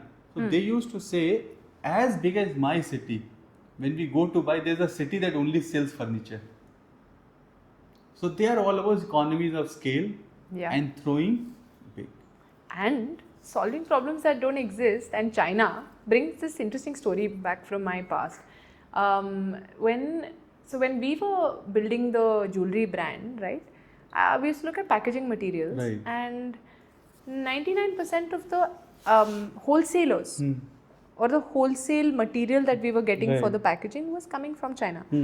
And what was fascinating was, we went to this one vendor who showed us 42 different options for packaging. We're just sitting there and wondering, when did the world evolve into all of this? And then is when it hit me, and I'm able to connect with what you're saying, is China has become the king of solving problems that don't exist. Correct. Which is a very, very important skill in today's world. True. Forecasting the future. Yes. They forecasted so much of our needs into the future. Very true. They looked at the future and said, 100% in the next 10 years, people are going to need these. Correct. And they made them. And they made them at the cheapest rates. Cheapest economies of scale, which means you're producing at large, government is supporting you, and then it's all about selling. Right. So, LIT is learn, innovate, and transform. And you can do that in 1 year and 3 years, depending on the course you choose. But then there's no entry restriction. You can be a fresher and get into 1 year course, or you can come after school and get into 1 year course, and you can get into 3 year course as well, with the same qualification, right? But the outcomes are different, or outcomes are also same. The outcomes are different. Okay. Because so outcome for 1 year is that you are core jobs. Then again, around 7 to 8 lakh rupees. Job is something which is predicted. And for 3 year course, it is a creatorpreneur course, which means you are more focused on building a business of your own, right? Yes. And what is the investment in this course for 3 years? I will be the wrong person to tell you these numbers. So I will encourage everyone to go and check these out on the website. But it's similar to the 1 year course, 18 lakh plus. But the difference is that this course is focused on anyone who wants to be a builder and an employer. Anyone hoping, either coming from a family background, that maybe family business background, where they want to go back and accelerate the business or pivot it or add value, or they want to build their own. Very few of the students in this category also sometimes take up jobs. For instance, we have a student who owns an agency in the creatorpreneur space also. Agency is doing lovely work across Bombay, Bangalore and different cities in the country. But this student has decided to take up a job. He wanted to become an entrepreneur, but he realized the discipline of a job would be necessary for him while he runs the company. So he's keeping the company running. When we were talking about your journey only, sometimes things are not structured. No. Maybe today he's doing a job, tomorrow he understood, or maybe have a backup, and then he can go. He's doing the job and the agency. He's keeping the agency alive, but he's doing the job so he can build discipline to ensure his processes and structures in his agency are better. So it lasts longer.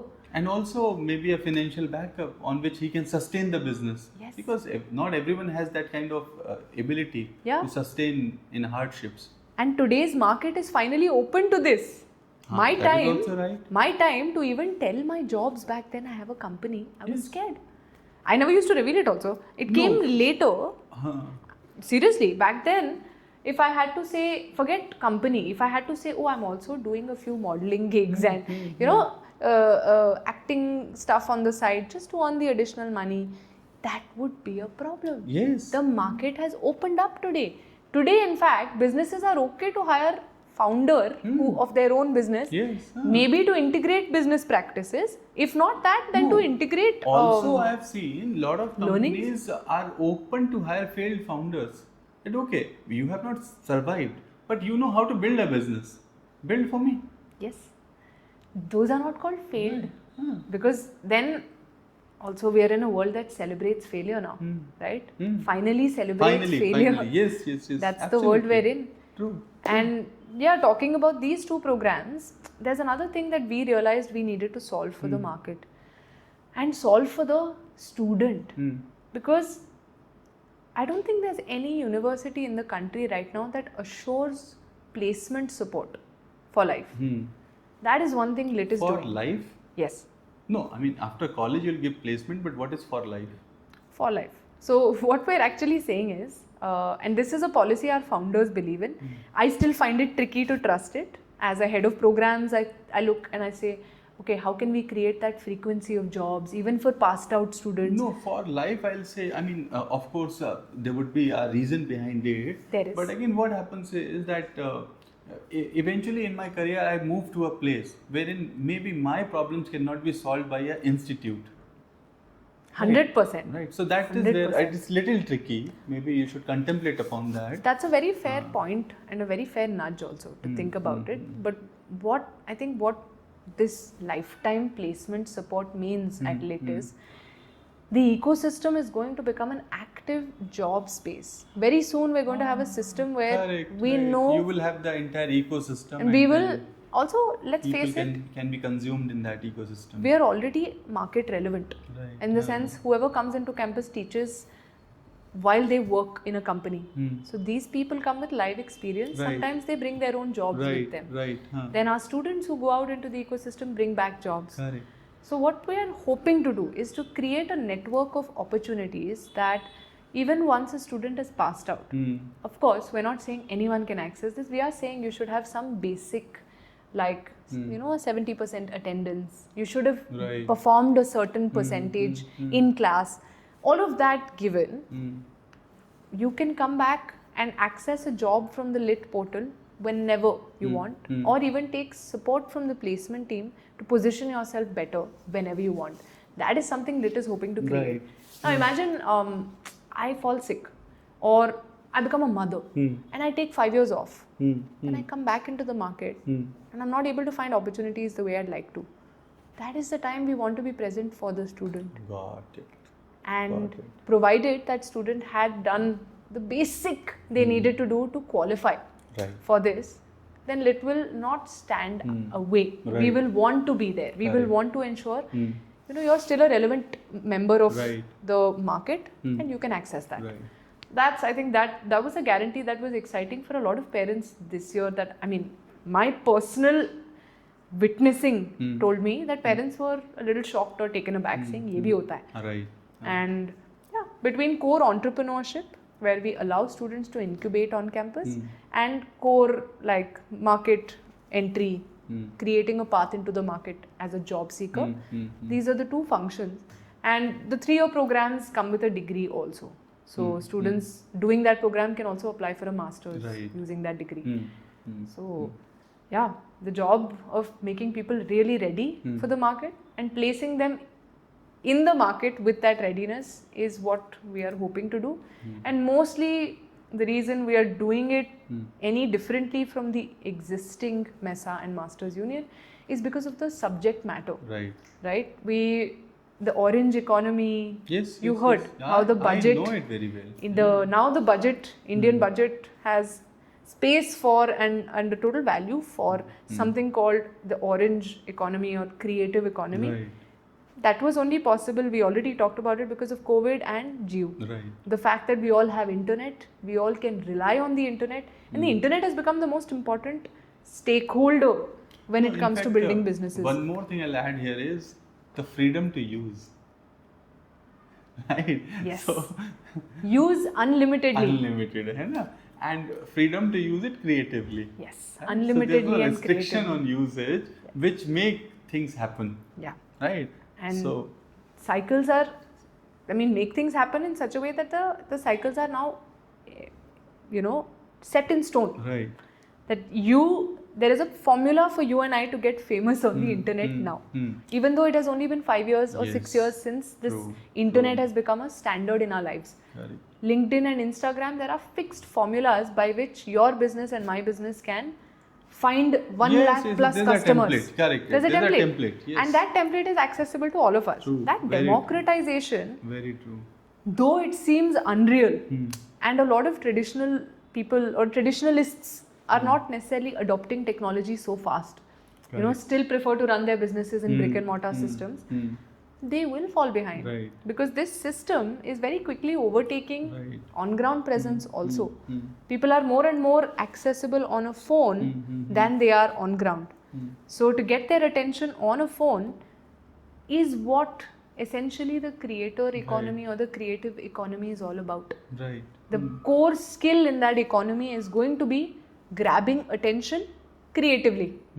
Because there are so many players in the market and so many products that if you don't grab attention in a creative way, then you're falling behind. No, here I'll add something Yeah. more to this discussion. What will happen is there's one traditional market and there's one modern market. So what happens? First, modern market comes and says, okay, this is fast, this is good, this is this, this is that, and then traditional market falls behind. I'll give you one, make you understand with an example. Yeah, okay. So what happens is you have say Nandini, or you have Mother Dairy, or you have Amul, all of the milk supply. So what they are a cooperative model, which means they collect from lot of places, mix it, and there's a pasteurization model on which they made, fill in packets, and then distribution. Distribution is their advantage. So they distribute, right? Now what happened? You have got a company called Akshakalpa. So Akshakalpa said, wait, we are a traditional dairy, but our solution is modern. So what you are getting is a traditional, quality, tested, good, all of those things, but with a modern solution as good as what Amul and Nandini or Mother Dairy will do. Powerful. Mother Dairy still doesn't fall in the modern solution, I think. No, Mother mostly. Dairy in their distribution, because Delhi is their market, just like Nandini is for Karnataka. Fair enough. Or there are hundreds of such brands, state by state. Every state has their own cooperative. Tamil Nadu has Avin. Right. Correct. And for example, for Bihar they have Sudha, or for MP they have Sanchi. Yes. Right. So that way. So this is how the traditional and new age things come up. We were talking about experiential learning, and we both are very, very passionate about the traditional methods and old methods of experiential learning. What we were talking about, so Nalanda and Takshashila, what we were saying, it was a traditional method of learning, right? Wherein you were learning these skills firsthand. So it was not a notebook method. It was not a rote learning. It was not a giving a test and getting passed.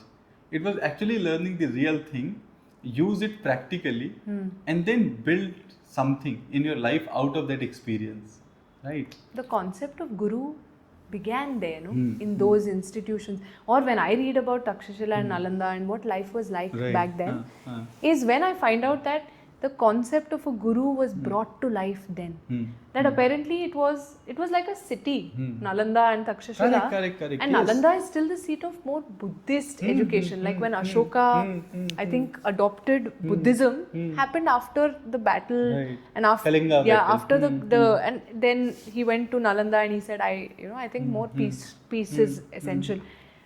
But with Takshashila and Nalanda and the way they were designed, they talk about this simple thing that it's like a city where every other house is a mini learning space. So from one house, if you can hear swords clashing, from another house you can hear music. Right. Then from another house you can hear, mathematics being taught. So different schools. So it was a living university, basically. A living university of homes and families and communities that taught each other. Involved in everything. Where so if I wanted to learn archery, I would come to your house and learn it from your father firsthand. So the transfer of knowledge was not bookish. It was firsthand. I think that was the first embodiment of experiential education. That hand-to-hand transfer of knowledge and insight and information. And to imagine that you're in a village where if I walked out of here and went there, I could learn, a really beautiful craft, let's say metallurgy. Right. That is a city which is also the first known city of knowledge in the world, the most organized, right? They do say the Mesopotamian civilization had their own seat of education and they were the first to invent a university. But I think this is more of a formal model that they would have created. Maybe Mesopotamia would have started, but this was the world's first formal model. And then you had as much as people from different nations coming. Right. So it was not limited to India only. What I have heard and understood is that you have students coming from various parts of countries to learn all those skills. Yes. Yes. At that time, India was home to international visitors Right. who used to come and learn important Right. skill sets from Right. us, including things like Vedic mathematics and other Indic Right. subjects Correct. that were relevant beyond Indian waters. And I think the power of housing so many practical arts and crafts in one space. Like they also talk about how Chanakya's Arthashastra was built after his time at Takshashila. And that's what is said. And imagine that such powerful, known, embodied knowledge is then transferred onto text. It's going to lose some value, right? No, or actually, some ability to transfer Right. the real skill. What happens is, one more thing that happens with book is that for book also at the end of the day you need a teacher to teach that, right? Now, the book has to reflect the teacher's ability also. Yes. So suppose for example the book is there that has best of the knowledge, but the teacher may not be that knowledgeable. And who trains the Who teacher? trains the teacher, right? So then there is the whole system has to be very, very compact, and comprehensive to actually get the best result or best expected result out of that. Yeah. Right. So I think one thing with the pattern that we can see, be it you talk about say Masters Union or maybe before Harappa or maybe Mesa and then Lit, experiential learning is gaining its place again. Yes. Slowly. Yes. And you have multiple other models. You have Scalar, you have a lot of other. Yes, there are other beautiful institutions, models. right? Stoa had come and gone. They're also building something new Stoa now. is gone? Yes. Okay. Stoa has shut down Okay. their original product, Right, and right, they're now pivoting to a slightly different product. Okay. But then there's Growth School. Right. There's Growth AVTV. School is there, right? There's AVTV, Right, Varun Maya's Yes. video production agency. Correct. Now there's also Varun Maya, the AVTV founder, and Think School, Ganesh Prasad, are both considering, if I'm not wrong, have already announced their own alternate education institutions. Model, right. So soon we're expecting 2 new learning spaces coming from here also. But I think the most exciting lesson we're really borrowing from that timeline, like Takshashila and Nalanda, those ages, is your practitioner is your teacher. Correct. Because only if you're a army general who yields the sword and works with heavy shields, can you transfer that knowledge to me, right? And similarly today, only if you are a core marketer can you send that knowledge to our students. And then again, now the specializations in today's world are so many. If you're a marketer in F&B industry or FMCG, that is a very different world from being a marketer in beverages. Or very different from being a marketer in tech products. So you need both gurus to come into campus and teach students both types of knowledge. Streams of knowledge are so vast today. I'm sure they were back then also. But we are back at that point today when we have an abundance of things to absorb. And things are evolving that much faster every single day that they weren't before. Which means the diversity of guru, the typology of guru, the specificity of guru all matter just as much as anything else. Correct. So also since you yourself is young and then you are into new age learning, what are the changes that you are seeing? Especially I would like to address parents here because students don't know what is happening and what they want to get into. But sometimes it's difficult for parents to understand because they have their own knowledge of the old world, which is safe, secure from their point of view. So what are the changes that you are seeing, especially for parents to understand? I think one of the most important changes is that market is expecting talent to be ready faster. Okay. There used to be training times before. Right. You used to get first 4 or 5 years to get yourself trained before you become a specialized. Yeah. Now from year 1, you need to be ready. Right. Because you are being called in for a role where every penny matters to every problem you solve. Yes. And how much efficiency you have increased in the system. Also with the amount of competition there is, companies are also being very smart about hiring the most efficient person. Right. So with such specific hiring in mind, the job for us, talent, entering the market becomes heavier in getting that much more ready. I think that is one thing, which means readiness for the job doesn't have additional training times anymore. You have college and that's it. That is one very important trend. 2, change is happening at the rate of light. Right? Change is very fast. In this AI generation, every day you have something new. It's happening at the rate of light. And there is no one source of truth.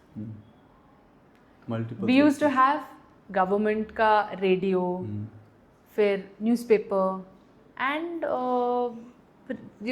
say speech by political leaders. Right. These were sources of truth. Today's source of truth, how many do you think there are? I think countless. Because what you'll rely on. Yeah, you have millions of channels on the internet. Yes. You have millions of channels on TV. You have millions of leaders of different levels and capacities, and whether they are economic leaders, political leaders, social leaders, cultural leaders. So opinions are from every angle. Who do you believe? Who do you follow? Where do you start to find your place? Right? And with that level of confusion and sources of truth, even education institutions can't keep up. Especially systems that need something to be standard for long enough to become part of the system. Right. How will it adopt all these new sources of truth and be like, yes, we prescribe them? True. Which is where systems like ours, like Masters Union, like MESA, and the alternate systems that are willing to bypass some of the traditional roots and needs become relevant. Because these systems, purely because they are taking lesser time to adopt these multiple sources of truth. And they have more freedom also because of lesser compliances, right? Yes. Because with the traditional methods, you have to follow the compliances, and then it takes its own sweet time. Yes. Right. And no one said compliances are bad. Compliances are good. No, of course, compliances are good. But in this case, how relevant are they if they are not making the changes necessary to match the pace of the market? Correct. Right? Correct. No, also, what I think about compliances is I am perfectly fine with compliances, but not everyone want to play the game within the rules. Some people just don't want any boundary. Yeah. They just want to play and define their own boundary. Yeah. And not some. Now there are more of us. Right. Many of us in that category of people who are ready to take a risk whenever. Right. Who don't want to wait. Who don't want to be limited. Right. Who think that this boundary is irrelevant. Exactly. I want to cross it and I want to make the change needed. Now, for people like that, the fundamental thing is to take the risk. Right. Is to take the shot. And if they are in an ecosystem where that shot is limited, they are also going to by default get limited And as an we individual. are the product of our environment, right? Yeah. If our environment tells us that this is the boundary, we will only remain here. Yeah. So also that is also very different, and that's why I always encourage that at the end of the day you have to select very right environment for yourself, because getting into environment of average will produce an average. Yeah. Nobody can change that. Yeah. Right? You are the outcome of the 5 people around yourself. Yeah. Because the environment around you is what is giving you exposure, experience, and the emotion. The regulation of emotion is also occurring within that. So if you're exposed to only so much and experiencing only so much, then your emotional reactions and range, Right. creative reaction range will only be that much. That much. Correct. Right. Correct. These So, are some truths, I right. think. Maybe one last thing also I want to And the understand. third truth, before we go to the last thing, I think, all of our children are being bombarded with a lot more than they can handle. Over information. Yes. Okay. Over information. And it is scary. It is scary from a inner regulation aspect.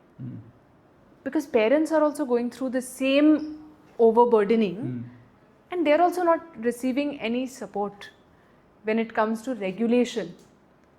I think one of the core focuses of all of our lives should be nervous system regulation in this age. Because if there's anything that can beat anything in the world in the coming time, it will be a stable nervous system. Okay. Because you tell me, can you drink out of this bottle when your hands are shaking? No. You'll spill everywhere, right? Yeah. You can still drink. You'll get some water in. With some difficulty. With some difficulty and with a lot of spillage, Right, which is wastage. Just imagine your energies like this. This bottle of water, if your hands are shaking, if your inner world is shaking, then your energy is going to spill everywhere. Right. The focus it needs to get the water in, to capture the rest of energy needed for this body, it won't have. The stability it needs to capture and to be present, it won't have.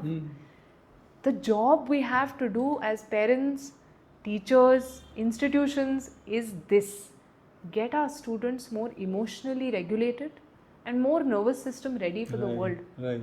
इससे बड़ा काम नहीं है अभी इस दुनिया में अभी फिलहाल. I think this is a good conversation, and maybe we can have one dedicated episode to understand this, because this is very new, right? The nervous system regulation, and then you were also talking about pre-independence and post-independence, right? So maybe I would like to go in detail to understand your point of view and thought process behind how exactly nervous system regulation works, and For sure. More importantly, how it relates with work. Because biological we understand, but how it actually relates with our work life or make our work life better. Very simple. Now, imagine this bottle of water I was drinking from is actually a very important resource I need to drink. It's a power juice. Right. If I don't drink this power juice, my company won't be able to get 25 the hours energy, of work out of the me. work, That simple is, in the world of work today, like we talked about, more information, more tools, more capacity to reach more customers, so more hunger, more competition because more businesses. Right. Doesn't this sound very crowded? And doesn't it sound like a lot all at once? Like Yes, everything, already. everywhere all at once? Correct. In that, where once upon a time, 10 years ago, we used to solve maybe 2 business problems in a month. Today we face 10 problems in a single day. 2 business problems. I often used to say this. There was a time when people used to start and end a job in same company, doing the same thing. 20 years, 22 Somebody was an accountant just doing handwriting on the balance sheets, and they spent their whole life doing that one thing. Today, one guy who can also do accounts, potentially using AI, can also do marketing. Yes, today you can do 20 things. Right? For this podcast, itself, I have learned so many skills, or maybe I had skills that I have utilized.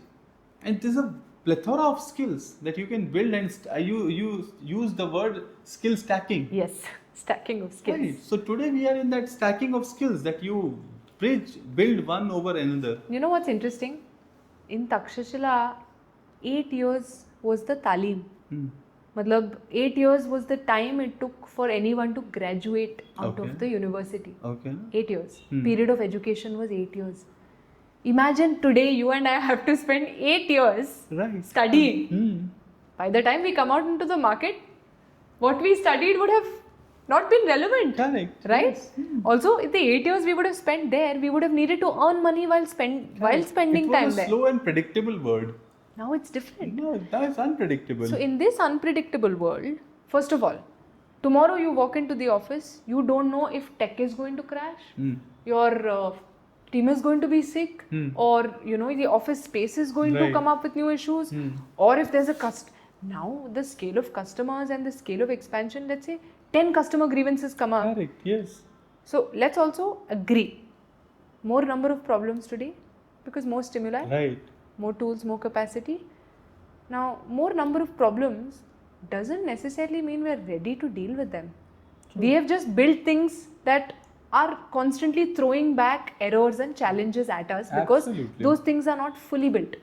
They are all partly built and they're going to face some creaks and groans here. Now, if you're thrown with more problems daily, and you walk into that space without a regulated nervous system, you're damaging yourself just as much as you're damaging the job while trying to solve those problems. Right. You may still solve the problem very well because we all know how resilient humans are, right? You'll still solve the problem for the job, but what you would have done is you would have put your nervous system second, Right. which means burnout is faster. And I'm tying this back to the simple idea of burnout because that's what happens when a human crashes. No, I think you have rightly said, though a little more sensitive example, but we have also seen a lot of founders, startup founders passing. Yes. Right. In fact, Epigamia co-founder Yes, that was a very classic unfortunate. example that somebody who is built on healthy food, and then you see that kind of case. So that is right. I think it's an extreme version of what you are saying, Yeah. the burnout. Yeah, and when we start getting competitive in this market, then we are accelerating our inner world also, na? Right. To say, okay, I will perform faster, harder, more present. Why not that same drive for your Also- inner needs also, is my question. That we are also going against the evolution, right? So it took Yeah. us so many years to evolve here. Yeah. Now we want the brain cannot be evolved at the speed. Internet is evolving. It's not possible. But it is evolving.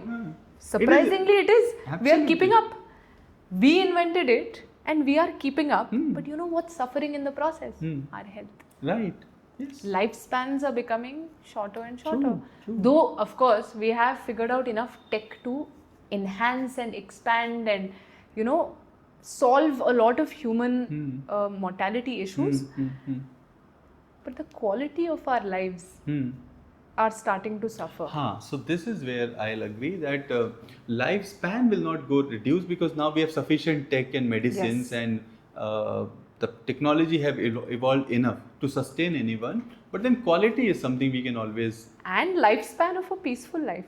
lifespan of peaceful life. Because technically, from what I remember, my life was only peaceful till I was 17. Then I started earning money. And after that, I've never remembered peace until I realized कि यार पैसे से ऊपर मेरी शांति है. You know? मैं जितने भी पैसे कमा रहा हूँ, शांति खरीद नहीं सकती मैं. Which is an important thing for Right. all our children to also learn. Even if our parents have not all adopted it. नहीं, but उसमें there's one more thing is the cycle. कि see, you spend sufficient time to learn that. वो एक cycle है. This is a learning cycle. Correct. So you cannot expect a 21-year to have that understanding. Correct. It will take few years, right? That is where it becomes our responsibility. We don't expect that kid to walk in Right. with stable nervous system. But while in a college, in a school, at home, we are preparing him for the world. That's why we bring children into Right, this world, to right. carry the future for all of Correct, us, correct. whether for a family, a generation, or for himself. True. Then it becomes our job as parents, as schools and institutions and colleges, and as teachers and support systems. Ki nervous system regulation is our priority just as much as is skill stacking and market readiness. Market readiness. Because, that can ensure, honestly, someone who can achieve also in this crowded market and find ways to stay happy also. Right. And knows when to say enough. Right. True. And I think what we are also seeing is that today's generation is understanding that, right? Yeah. Plus, they also have sufficient resources. Right? We have come very far in last Access. 70 years, wherein you have access to sufficient resources, Yeah. and then a kid, even if they don't Seriously. run behind something, they can sustain a life. Right? You have sufficient jobs. You have Very money, true. Not all just of those money, you things. have opportunities. Opportunities, Like go on a right. platform like Fiverr. Correct. Tomorrow, if you decide you want to take up a side gig, as a founder of a Right. company, you will also find opportunities on Fiverr and LinkedIn and Right. whatnot. Right. So, fact is, yes, they are. But they're also confused. Like I see this every day. Last year in my jobs, working with school students, leadership trainings, etc. Now, working with students in the college Right. space. Before that, at Mesa and Masters Union, all the students are in a hurry to stand out. They're all in a hurry to get out there, Right. stand Right. out, make a place for themselves. And we're all chasing that success, right? Now, I may sound too old school or too philosophical when saying this, but in the need to stand out, Like if you're eroding parts of yourself, then when you do finally stand out, what foundations will be left? Correct. And kids being aware today, they're also a lot more vocal about it. Right. Like students on our campus come very straightforwardly and today they say, ma'am, my mental health is not good today. I am going to take the day off. Which is powerful for me because we didn't, how dare, if I had said this to my college professor, she would have said this, she would have laughed. Let me take care of your physical health. Come here.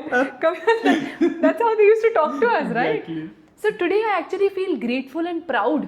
They're able to say it. Right. Sure, some of them use it as an excuse also, or sometimes it's just said because it has to be said. So that's what I was That's talking fine. other day also. But unfortunately, you don't have a thermometer for that. No. So you don't know what is right, what is wrong. We don't. You just have to believe.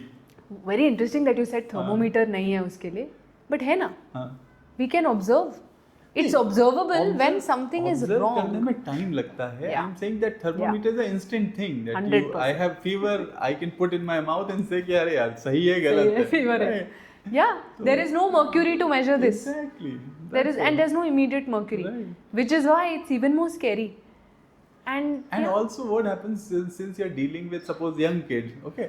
So you also don't know what they imagine to what. yeah. For example, I'm going through a rough phase. Yes. I saw something which are related to mental health and I'm like, oh, my mental health is not good. Yes.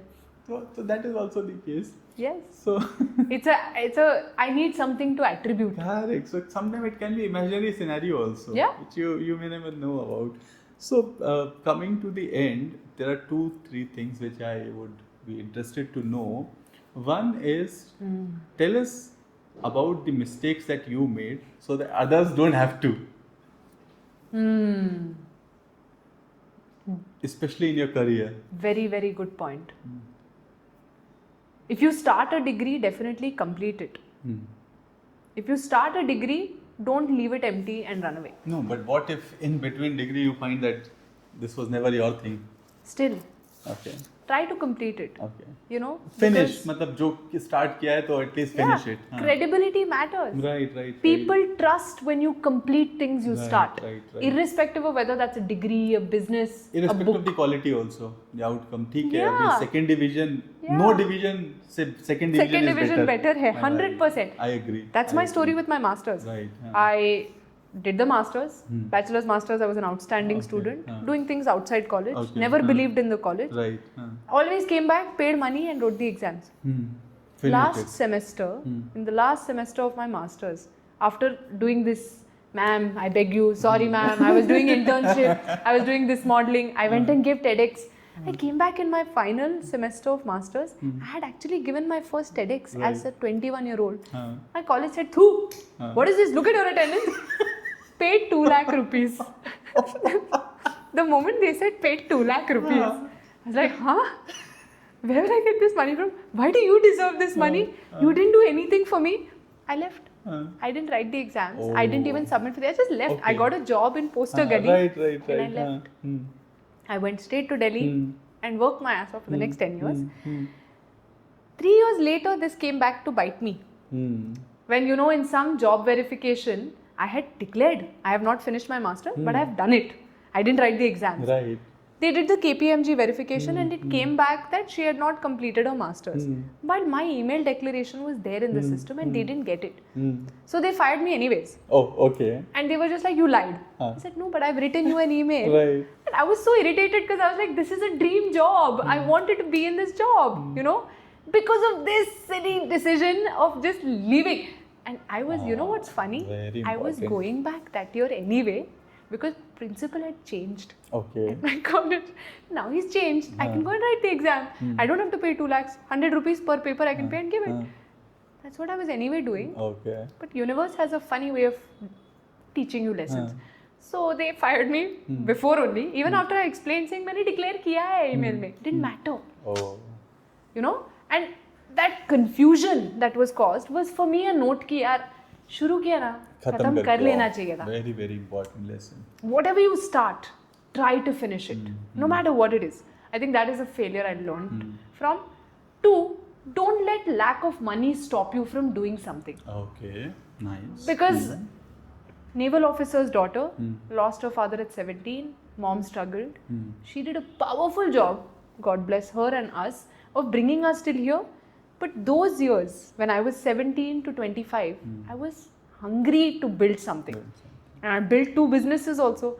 But I always built them with partners because I knew I didn't have the capital. Yes. I always had multiple jobs. 1 job, 2 acting gigs and 3 other things and a business because I wanted to save. And I knew the formula in the market was 1 job is not going to save you enough money for a future.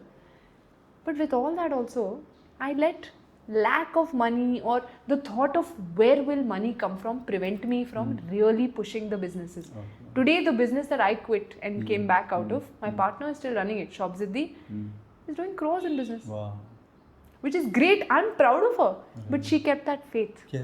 Yes. She was also from a And failing long business game. family. Long game. She was also from a business family that was working hard, failing, facing challenges, and still she pushed for it. Right.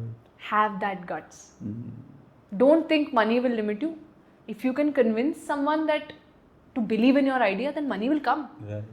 So don't let money stop you from thinking your ideas through and putting them on paper and doing them. In fact, don't let money stop you from anything. There is no dearth of money on this earth for all of us. We just have to find the right ways to get it. That's it. That is the second lesson. And the third lesson is don't hold back. I did that a lot in my career for 10 odd years. I remember someone telling me you could have been an influencer 5 years ago. Right. I didn't want to be. I'm still not the person who wants to be an influencer from that perspective to earn money and all that. Not that it's wrong. It's actually a very smart way. I don't have what it takes to sustain that. I know that. But I could have done a lot with myself before. I could have done a lot to be put on the map, said a lot of things. I'm a true disruptor, but who kept quiet for long enough and toiled for long enough so her career would speak for her. Right. Today we are in a world where speaking up, speaking what's right or speaking for what's relevant can really take you places. Right. True. You know? Very true. So don't hold back. I feel that. I think that is personally I can relate to because this podcast I was supposed to do 10 years back. Welcome to the other side. Same here. Same here. I gave a TEDx when I was 21. Right. And तब से होना था but नहीं किया. Correct. Today, don't hold back. Right. Because the world is here for that. Right. For being spoken up, to speak up, to make yourself heard. I think the final lesson is learn self-defense. You know, just learn Absolutely. self-defense or be physically fit. Health के ऊपर कुछ नहीं है. आपका health के ऊपर कुछ नहीं है. So be physically focused on your body. That's the fourth lesson. Right. Because I quit Mesa when I burned out physically. I had a real physical issue. I thought I was not dying but in a bad shape. Okay. And had to take a year of gap from being in the full-time market as a 32-year-old. Right. Which is when I realized 12 years, pushing yourself as a 17-year-old. You did all this. The one thing you could have boasted about is your health. You're not able to. Wow. So look after your body, your brain, this tool. This is the first and This only is the best machine you have that can run any machine. Yes. So if this machine doesn't work, all machines are failed. Correct. Because you won't have the capacity to. Yeah. So that's it. I think those are the 4 things, mistakes you should not make from my experience. No, I think very, very well lessons that you have shared. And in the end, something on Gen Zs also because there's a lot of buzz about Gen Zs, right? So be it workforce, be it college or be it schools, final years, everywhere you have Gen Zs, right? And then accept it or not, but the thought process is different, right? In both good and bad ways, right? Depending on how we take it, how we accept it, right? And every generation has its own share of challenges and opportunities, right? Yeah. So Gen Zs also have, right? So what are your thoughts on Gen Zs? As somebody a little senior, what would you like to share that can make or help them build a better life? First of all, I consider myself as part of the Gen Zs now. So you are a senior Gen Z. Yeah, senior Gen Z. I think we can add that in the title. Senior Gen Z. But, you know, what I love is how raw this generation is. ये तो सही बात है. बिल्कुल honest ये and तो बिल्कुल raw. सही बात है. इंटरव्यू में पूछना वर्क फ्रॉम होम है क्या, मैंने कहा शर्म आई कि नहीं आई. You are not even selected. और इसी में आपसे पूछा, ये शर्म वाली बात कहाँ से आई आपके और मेरे दिमाग में, कहाँ से आई? We were taught that way. There were certain things we were taught this not to do this. We were born in a system that had some guardrails. Correct. And that had bars behind which you and me stood. Right. And we grew up behind certain bars. I think, and you know why everyone says Gen Z is different or whatever they are. It's by default of the era they are born into. Right. They're born into the era of endless information, cross global connections, and not just US and India. I'm saying now we can access Russian channels, Anywhere. Italian अभी movies. तो Instagram reel पे you have translation option. Yes. So people can see, I can see a Tamil reel in the language I understand. Such a... Now just imagine, and I'll give a simple example. You versus, and you then as a 10-year-old versus a 10-year-old today. As a 10-year-old, where all did you get your information from? Only from my school, my parents and people around me. And there were some books and some things, right? But hardly any books, not the plethora of books. Right. Anything that your parents provide. So there also you have a filter. And children learn by role modeling and observing and imitating. Absolutely, right? Standard. Everything we know today is second-hand data. Right. Now children today, they are learning from 10,000 new places and they have access to personality types Right. which you and I didn't even know Never. existed. We cannot imagine. एक कोई show देख लो, उसमें 4 episode देख लिया और वो personality type absorb करना मुश्किल नहीं है. Yes. So for a student to, for us to say Gen Z is raw is because they have all the information needed to be that way. Also, they're getting bombarded with so much. I would expect them to have absorbed it all and just spit it out. Also, the entire process is shortened. Right? So, बीच के बहुत सारे जो bridges थे, वो bridges are no longer required. Yes. It is only between you and the thing that you want. Yes. Which means the rawness that they come with, we have no choice. Right. We have to. It's natural. Right. In fact, it's going to get crazier in the time to come. Correct. Let's expect that. Because the access and the way society is communicating. Once upon a time, media was the learning tool. Right. And it was the global communication tool. Today, media is entertainment. True. And it's gone way beyond entertainment into a laziness zone, which I can't even tell you. No, also you have parallel media today. You, me and the Prime Minister can break a news at same time. Correct. Right. Yes. And you don't know which one works. Correct. And in that, I would only expect them to be the way they are. So I'll tell you a very interesting story here.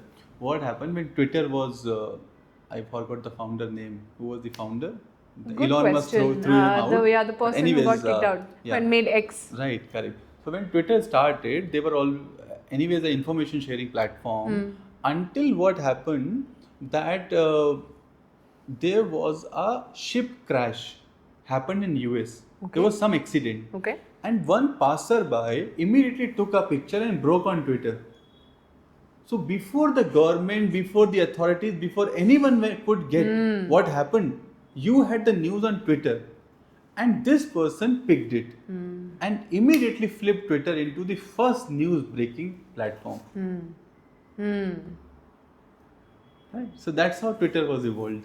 And you see now what's happening on Twitter? Exactly. So that exactly is the same thing. Again, you and I weren't also as confident as Gen Z are today. I believe they're a very confident lot. True. Absolutely. And I love that confidence about them. I 100% agree with that. They're very, very confident, and confidence comes with knowledge. Access and knowledge. Access and knowledge. What happens is, I remember when I was a 3rd grade student and I was going in a bus with my mother and I got a newspaper. So in newspaper, you used to have a trivia section. So in that trivia, there was one written which says that Finland has road of plastics. That would be a new invention. But I got so excited with the fact that I came to my school and the first thing I shouted in my class with my teacher is that, do you know Finland has the plastic roads? No. And everyone was laughing as if they have seen the worst crazy person in their life. But then I could not contain my excitement. I was telling to my colleagues, I was telling to everyone I know, because that was the biggest You know what's interesting? excitement I got. No one could have verified this knowledge back then. Right. But nobody believed and everyone laughed. Then what happened? I decided to keep everything with myself. Nice. Okay. Because then I don't know what went wrong. Yeah. So while I was curious, but everything is inside. Yeah. So you want to learn a lot, but you don't have the confidence to take it out because of no access. Yeah. Right. Or that's a powerful thing you brought up, and I feel like if you and I keep talking, this will become a 4 or 5 hour podcast. Yes. But the fact is, the thing you said about I have knowledge, I want to have the confidence to share it. Right. That's another job of a guru. Right. Is to create an open space for you to be curious without questions or repercussions. Right. Correct. Your curiosity should be welcomed. And then also it should have been welcomed. True. Even, and today the job is today we have no choice. Right. We have to welcome the curiosity because verification also is easy. But back then, the thing that would have retained your confidence is if a teacher would have said, okay, what makes you think the roads are plastic? And then would have taken out information from you instead of giving the chance to the class to just turn it into a joke. If the teacher would have said, I'm going to go verify. Interesting claim, maybe you're making an idiot out of all of us, let me verify. Right. But she herself may not have had the playfulness Correct. to indulge your excitement. Yes. So, really, I think we've come a long Right, way. we have come a long way. That way, And of with course, where we are this kind at- of information and everything that is there, it's amazing. With where we are at with Gen Z right now, I think the job is on us to game up. We are coming from systems that moved slower. Right. So we have to get used to, and when I say we, I mean the parents, the teachers, the employers, because we have to work with these young folks. Yes. These young folks are going to become, the first founders office team member, Right. or they're going to become the first intern, Yes. or they will be the ones who led the change Right. for the brand and business. Then we can't be telling ourselves they are faster, we are slower, we are this, we are that. No. Absolutely. We need, in fact, this generation is what is going to lead the future, right? True. As we get older and frailer and tireder, they will take on. So if anything, our job is to behold them responsibly, more than telling them anything. For them, I anyway said the job is, let's help prepare them for the real market, Right. stabilize their nervous systems. And I think it will also really help if we make like compassion and kindness a more relevant practice, because competition बढ़ रहा है. True. बढ़ते बढ़ते ऐसा ना हो जाए कि we are all at each other's throats. एक टाइम पे वर्ल्ड लेवल पे वॉर्स होती थी, अब सिटी लेवल पे या कंपनी लेवल पे वॉर हो रही है. ऐसा ना हो जाए, इतना कंपटीशन बढ़ जाए. सो कंपैशन भी काम आ सकता है, but more importantly I think अपना काम है Right. to get ready for them, to become more open. In fact, I think it's an interesting topic. And again, maybe हम, as you said, कि अभी हम 5 घंटे भी बात करेंगे, खत्म नहीं होगा. आप 2-3 एपिसोड में रिलीज कर देना. 2-3 एपिसोड के करेंगे. But मैं हमेशा ये तो बात करता हूँ कि Gen Z का. But we never talk about how we get ready for the Gen Z. Let's have that conversation now, and let's talk about how do we get ready. Right. Reduce our egos, because I know for a fact कभी-कभी बिल्कुल सही बात मेरी है, team मेरे को ऐसे सीधे बोलती है ना कि I'm not in the mood today. I'm like, हाँ, exactly. What do you mean? We had to get this done. In my head, like this traditional person would have lost their, mind and said, how can you speak to me like this? How dare you say you're not in the mood? I'm coming from a time we didn't have an option. You know what? We have to let this go. Like our parents नहीं बोलते थे मेरे जमाने में ये छोड़ना पड़ेगा. हमारे जनरेशन को, जेन ज़ी के जो सारे आसपास जनरेशंस हैं उनको ये तरीका छोड़ना पड़ेगा. ये बोलना कि हमारे समय ना ऐसा होता था, अब वो खत्म है. So I think it's a good way to think that it can reverse also. Yes. The other generation can also adapt with the generation that is coming. Yes, it's time for all other generations to adapt to Gen Z, because honestly, they won't lose out. We will. We will. True. Our egos will come in the way. Our psychology will come in the way. Our resistance will come in the way. We will start competing. There's no competition. Correct. The job is together. Right. So it's time to get used to each other. You know, jitna bhi we are resistant to that change, the harder it's going to be for us to work with it. Correct. It's time to let go of the resistance. I think because this is again an interesting thing. We will sometimes sit again. One, nervous system, and second is adapting to Gen Z. Yeah. These two things we'll bring, and then we'll have a larger discussion around this. Definitely. Thank you so much. I think we had a good long discussion on everything that I could think of, from the creative education to your learning, experiential learning.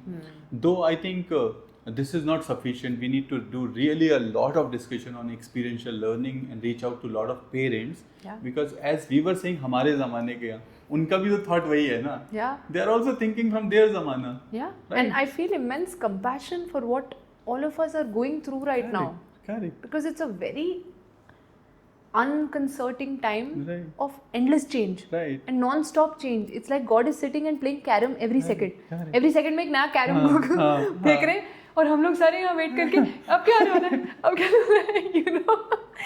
And in that, I think, yeah, इतना compassion होना ज़रूरी है अपने आप, अपने को एक दूसरे से कि यार पता है आप भी सफ़र कर रहे हो, आपको भी शॉक लग रहा है, सिस्टम को शॉक लग रहा है, सबके सिस्टम्स को शॉक लग रहा है, बट हम लोग बड़े हंसते खेलते इसको लिए जा रहे हैं. I think that is the job, you know. Alright, so thank you so much for talking about everything, and I think you're very openly talking about it. I'm sure our viewers will get a lot of advantage with the knowledge that you have shared, especially coming as a senior Gen Z. They can look forward to someone for all their problems and relate to how not to face a problem. And I think the segment that you said, that what are the challenges, we would cut into a separate clip and put it. Okay. I'm sure that would be very, very relevant, because all your experience is coming first hand of what you have seen in life and built on yourself. So thank you so much for sharing all the information, talking about LIT, experiential learning and everything around it. Such a pleasure to host you on the IES podcast. Thank you. I think the pleasure is all mine. Looking forward to doing this again. Thank you so much, everyone, for watching this episode. We had a long and lovely discussion on everything around the current generation, old learning methods, experiential learning, and anything that I could think of or I was curious to know more about. I look forward to see you in the next episode of the IES podcast. If you have any questions with Veda, you can always drop your comments. I will also drop her maybe LinkedIn, that if you have anything, connect with her, you can connect with her directly. Share this video with other friends, colleagues, and anyone you know for whom it could be relatable to. And more importantly, let us know your thoughts about this episode and what you would like to know in the next episode. Thank you so much for watching this one. I'll see you in the next episode of the IES podcast. Thank you.